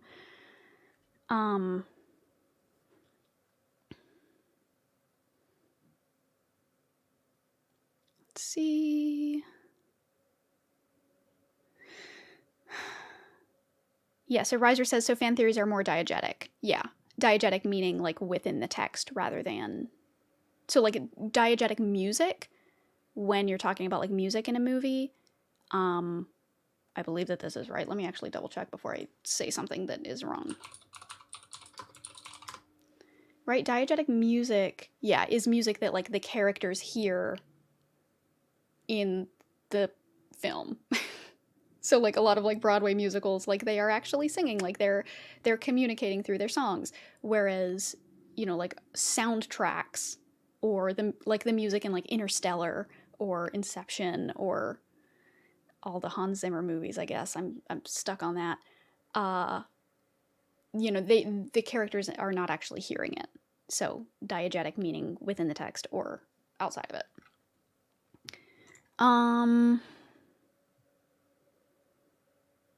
Let's see. Okay, V. Tomazoni. Hopefully I'm pronouncing that correctly. Hi Zoe, could you someday make a video about your method of analyzing a book or movie? At some point. It's one of those things that I think would be helpful and that I would like to talk about, because it's very much the, like, you know, teacher part of me that likes talking about that. But I don't know that it would do well in the algorithm. Like, I don't know that that's something that's, like, you know, people are going to be super into. So.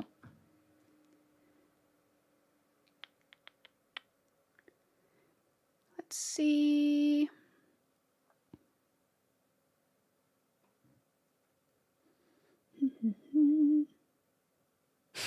Swillenser says, you're giving people on the internet too much credit and assuming they can understand subtext. Listen. There are several small video ideas that I have that are about, like, subtext and understanding texts and, like, media literacy, because I think that we're missing a lot of media literacy when it comes to, like, fiction. I have a lot of feelings about that. Maybe at some point a video might happen if you're interested in that. Oh, speaking of, let me actually make a poll if I can. Yes, let's bring that out. Do you want me to make a whole video about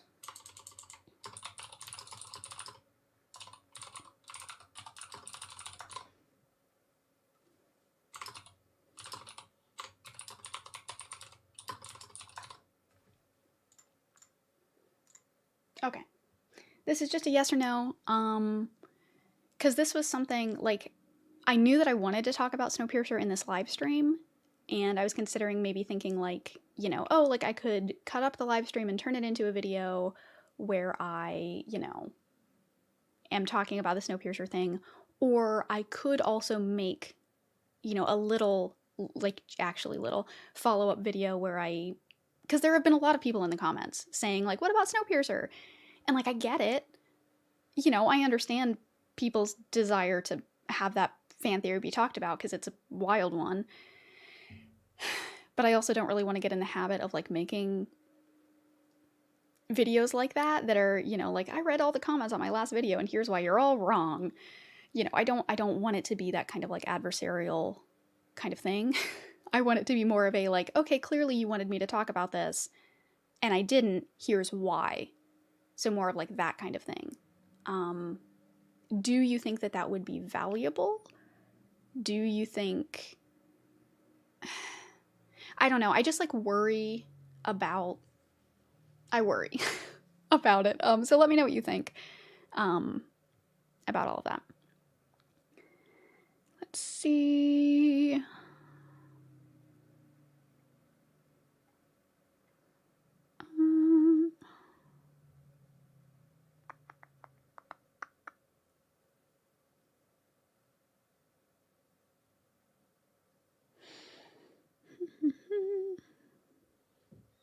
Do you sometimes think about making a second channel for algorithm risky videos?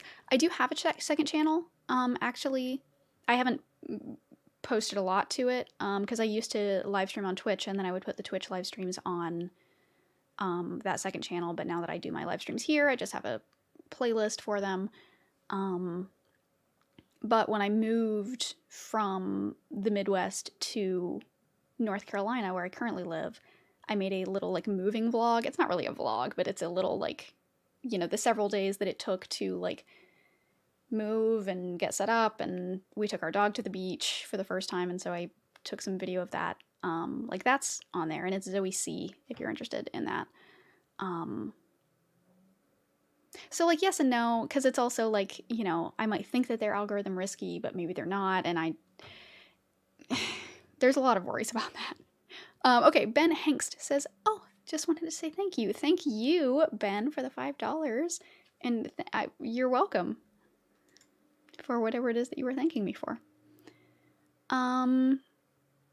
Let's see. Anon says, to be fair, the only people in the stream are people who love your videos and want to consume your content voraciously. We're a very biased audience. That is true.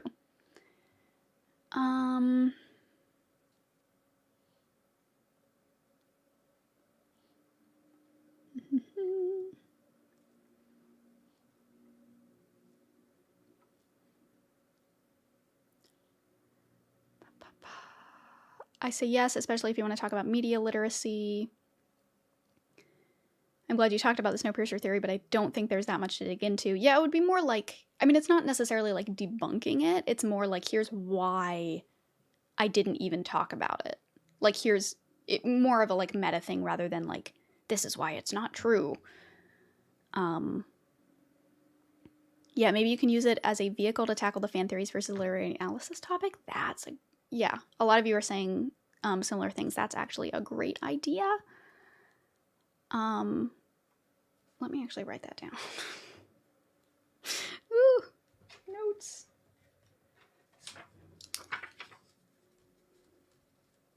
Oops, I just put smo instead of snow.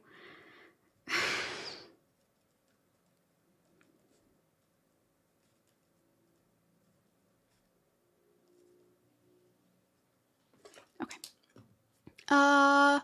YouTube violated me, says leave it to MatPat. Yeah, fair. I think yes, but as a touchstone for discussing media literacy and the utility of illusion and common themes. Okay.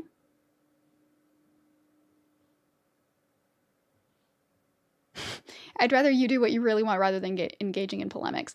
Yeah, but I mean, I think sort of like people are saying, you know, or I guess I, could turn it into something that I have sort of wanted to talk about. I guess I just worry about, like, I don't necessarily want to set a precedent for, you know, like, being...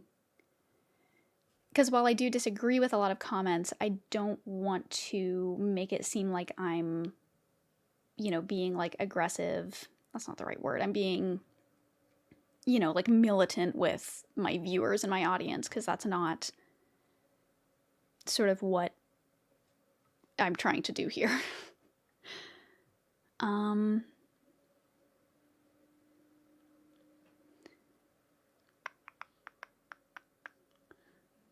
Let's see.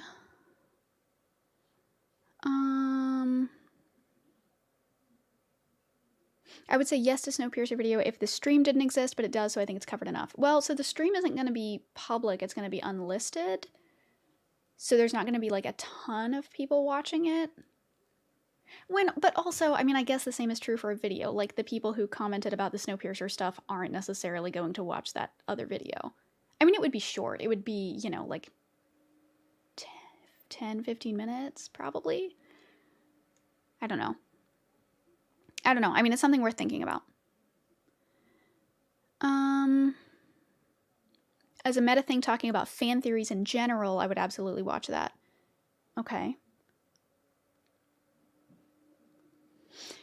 La Cafe Dory says, are the kitties exiled for the stream? I think we've gone long enough without that Desmond would have forced his way onto the screen by now. So in the new house, because this is new house, as far as like streaming goes, well, I do have the door shut for like audio reasons, but because I can hear my husband watching TV downstairs. So Charlie does usually come in, but Desmond, he's a little iffy about the upstairs currently, so we're like building him a ladder kind of thing, like a step thing that he can use to get upstairs, because he doesn't really like the actual stairs for some reason. But we're working on it. So he doesn't actually spend a lot of time up here in my office area, but Charlie does. But I have the door shut, which is why Charlie isn't here, if that answers your question.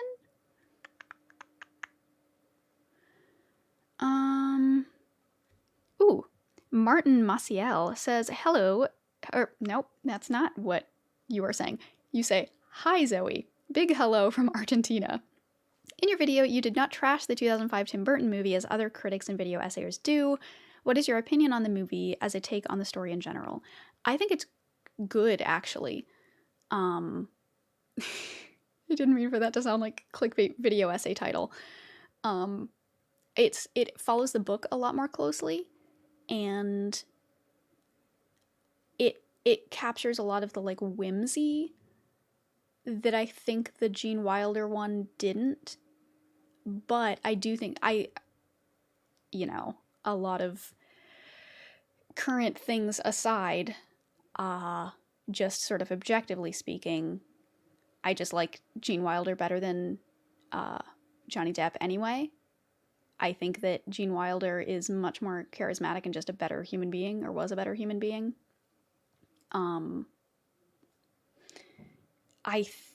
But I think that his Wonka, like as far as Wonka being close to the book, and what the like original Wonka is supposed to be like, I do think that Johnny Depp's is closer to what Dahl would have wanted.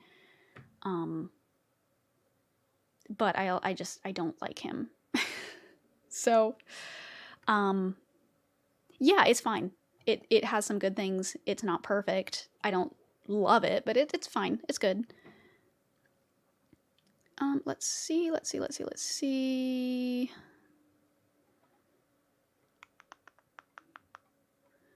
Oh no, I'm falling behind again. Anon says, the single best piece of advice I was ever given is live the life you dream of. Do you want to make a video on it? Would it bring you joy? If so, do it. Well, that's the thing. I'm not sure. I feel this way, honestly, about a lot of videos where I'm like, sometimes I just have to do things. Because if I think about it too much, then I would never make anything.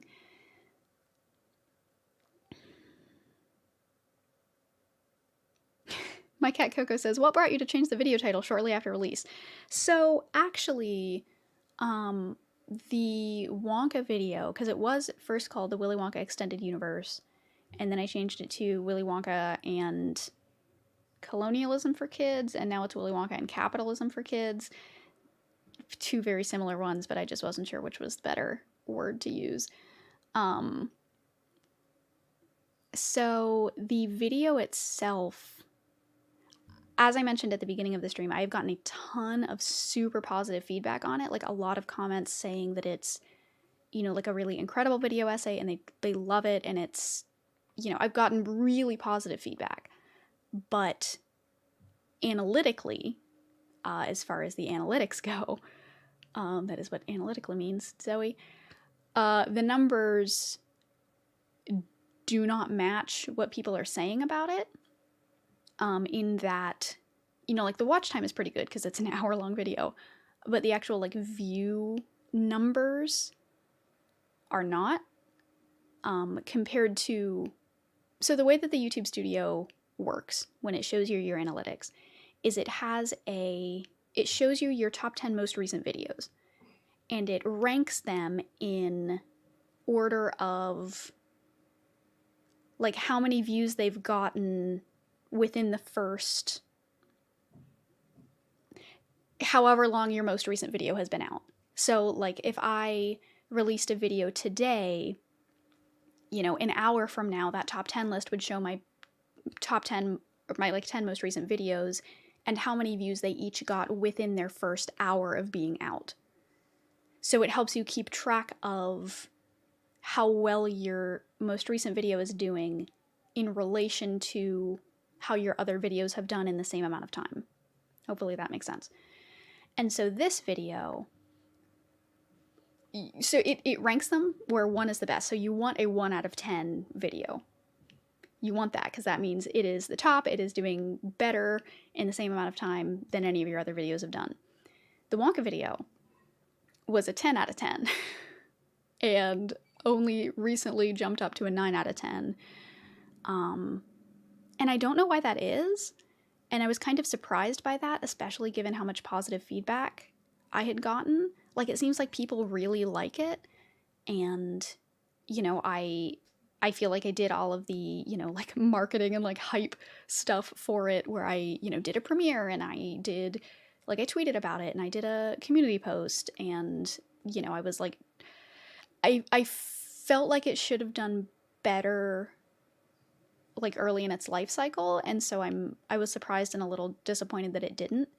And so I was thinking about things I could change, and I was really happy with the thumbnail. I think the thumbnail's fun, but the title I thought maybe wasn't, so I was tinkering with that to see if that maybe could help. And I mean, again, like it's so usually video releases, their curve is almost like logarithmic. So it like goes up really quickly and then kind of like plateaus. And that's usually what videos look like. Right after you release them, they do well for a few days and then they kind of taper off, and, you know, the views don't increase at a super high rate. But this video, it seems to be more linear right off the bat. So it's, you know, it doesn't have that huge spike at the beginning and then flattens out. It's just kind of like increasing in a straight line where it's not a spike or flat. So I don't know if that means that this video is just going to take, you know, that it's like the long game and I just have to wait and it'll do well, or if there is like an issue with it algorithmically and I just don't know, or if it is like actually just not an interesting topic for people. I'm not sure what the issue is. And that's the fun part of being a YouTuber, is that you're given these numbers and no real like some data you can understand. Like, you know, there is like analysis you can do on your analytics to understand stuff, but not this. I'm not sure what is going on, so I'm just sort of trying to not panic and just let it happen and just wait and see how it goes. But if you have been paying attention to the channel, then you will know that I released some shorts. I have been told over and over and over by people like at YouTube that shorts are like a really big deal for like exposure and growth, and like they're really great. So I'm like, fine, like I'll try shorts. And so one thing that has been suggested is when you make long form content, the way to integrate shorts into your channel is to take that long form content and break it down into, you know, like 60-second blurbs that, you know, capture kind of the essence of your big picture things. And so that's what I've done is I took the Wonka video, broke it up into 3 like 45 to 60-second clips. And have been posting those periodically. Like I posted one yesterday, one today, and then one will go live tomorrow. And we'll see. I mean, again, like this, a lot of it is experimentation. It's just seeing what works, because the algorithm, like even speaking as someone who, you know, has experience with it and has talked to people at YouTube about it, like I understand it more than zero. But even still, it is a mysterious force that I'm still trying to like figure it out. So anyway, let's get back to the chat.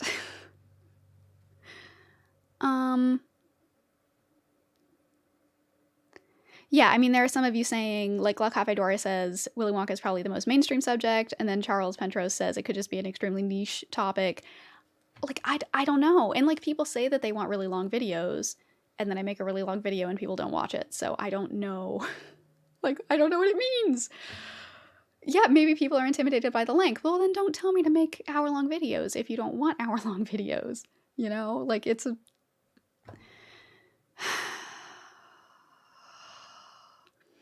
at one point in the video, it looked like you were getting emotional to the point that you were going to cry. Is that true? It is true that I was trying to look that way, but I wasn't actually crying. It was acting. I am an actress. Okie doke.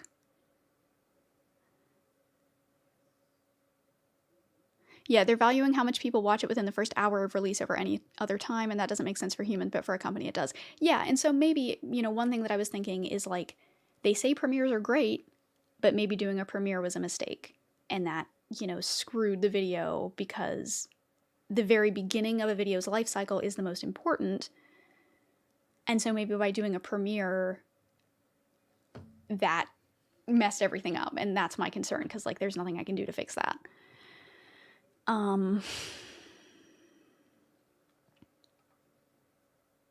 Yeah, the length might make people postpone watching it. That's true. Let's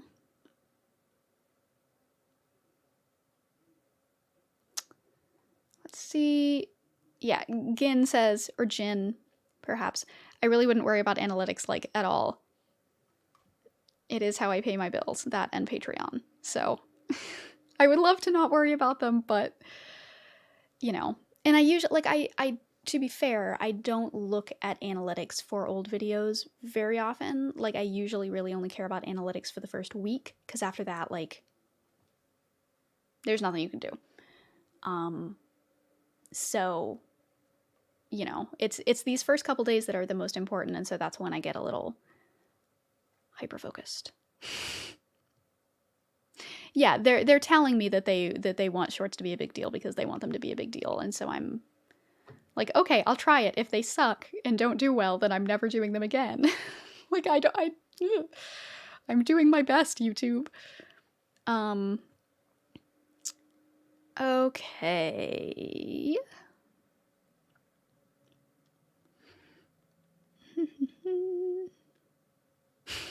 Soilinser says, I don't want to detail this in terms of this video being about Willy Wonka, but you were talking about analytics. Don't know what it's like to get on Nebula, but I think your channel would thrive. I would be interested in that, and I have been talking to a friend of mine who is on Nebula, and that may be something in the future that I pursue. Again, I'm not, you know, there's no promises or anything, but we'll see.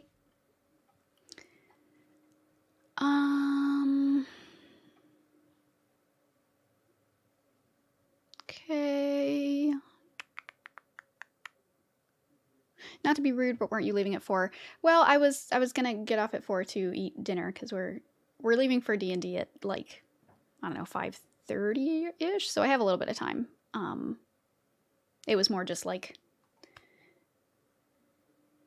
Sorry, a butterfly just ran into my window and distracted me. Okay. And yeah, it has only been a day or so. It's only been 2 days. It's been like 48 hours. So I also understand that getting this worried this early is also a little, you know, premature, but it's the concern. It just, there's, when you become a YouTuber and you start caring about analytics, there's a little part in your brain that develops that hyper focuses on the numbers, and you can ignore it and you can try and shut it off, but you can never totally get it to be entirely quiet. So I try to suppress it. Sometimes it leaches out.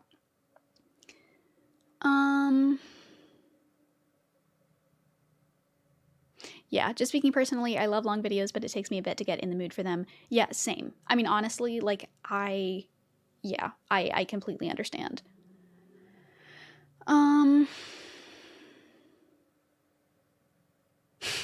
The analytics are evil and bad and potentially misleading. Correct. Let's see.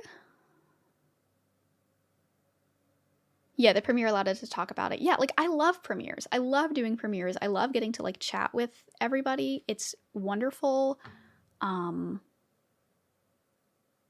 Yeah, there are so many variables that it's hard to tell what actually affects things. This is the side of creation that I don't necessarily talk about very often because it's it's very stressful. Let's see. Zoe, I think you may do well making shorts that are super brief author biographies. That's interesting. That's an interesting idea. I don't know if I'm qualified for that. It's YouTube. I'm qualified for anything.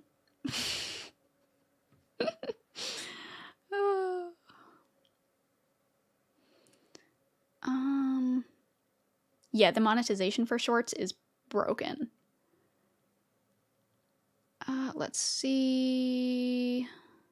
Would you recommend anyone becoming a YouTuber? I recommend following your passions and doing something that makes you satisfied as a human being. If that is YouTube, there are ways to do it that are soul-crushing, and there are ways to do it that are more positive. I strive to do the stuff that is positive and not soul-crushing. And, you know, some days are better than others, but I think that there are pros and cons, as with all things.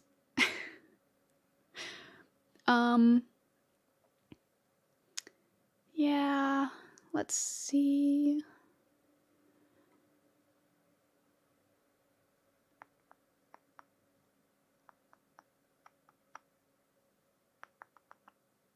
Are you qualified to be super brief? Ouch.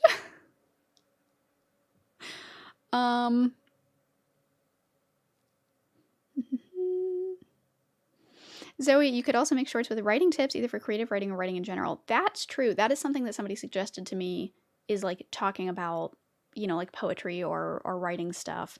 I'm so afraid of being brief. I prefer being verbose, because I feel like if I have more words, then I can make sure that what I'm saying is understood. Let's see. I've been super busy with work and didn't have time. Yeah, and I'm sure that that's what it is. Like, I'm sure that I am more worried than I should be. It's just, it's hard not to be, but, you know.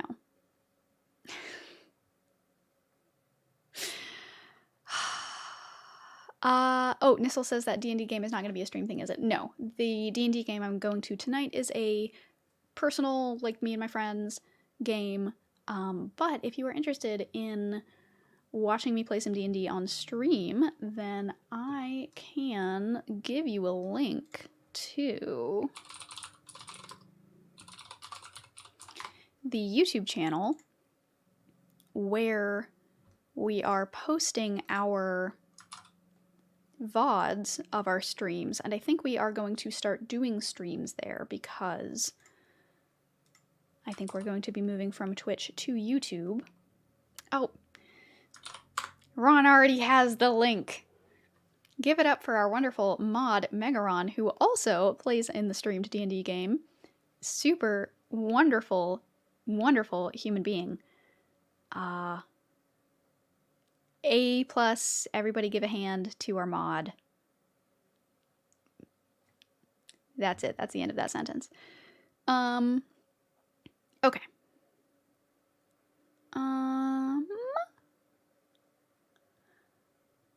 What if, for shorts, you revisited clips from your earlier videos, either on their own or with annotations? That's an interesting idea. That is an interesting idea. I'm just, there's just like so much that I like want to do and that I want to try, but it's intimidating and it's scary to try something that might fail. But we're getting there. Things are doing well. You know, all things considered. I did just pass 200K. That's exciting. I do have plans for a celebration video, but that is going to be a secret for now. Let's see. What else? So we talked about fan theories. We talked about the things that I wasn't able to cover in the video. I ate some sour candy. I think that that about does it as far as my goals for this live stream. Thank you all for coming. Thank you for asking wonderful questions. I do love these kind of like chats about content. I think it's fun to talk about things that I've made after I make them and it's still like fresh in my brain. So thank you for humoring me and joining me on this. But I think that I am going to go ahead and end it here so I can go eat some dinner before I send my character off to go kill a scary dragon, and hopefully she doesn't die. But we'll see how that goes. Cross your fingers for my beautiful Mirabelle and that she doesn't die. But thank you all for coming. I feel like there's something else I should be thanking you for and I don't remember. Thank you for watching. Thank you for subscribing. Thank you, all of you who are members and patrons.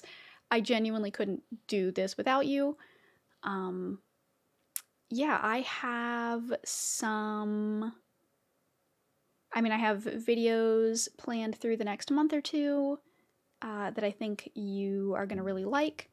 I have plans to do the Meet the Robinsons and the Robots videos sometime in the next couple months. I need to get those scripts written, but yeah, things are good because of the support from you all. So thank you all again, and I hope that you all have a wonderful rest of your Sunday. It is Sunday. Yes, it is Sunday.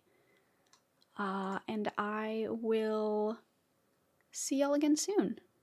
Okay? Take care of yourselves, stay safe, stay warm, and I will see y'all again in the next video. Bye, folks.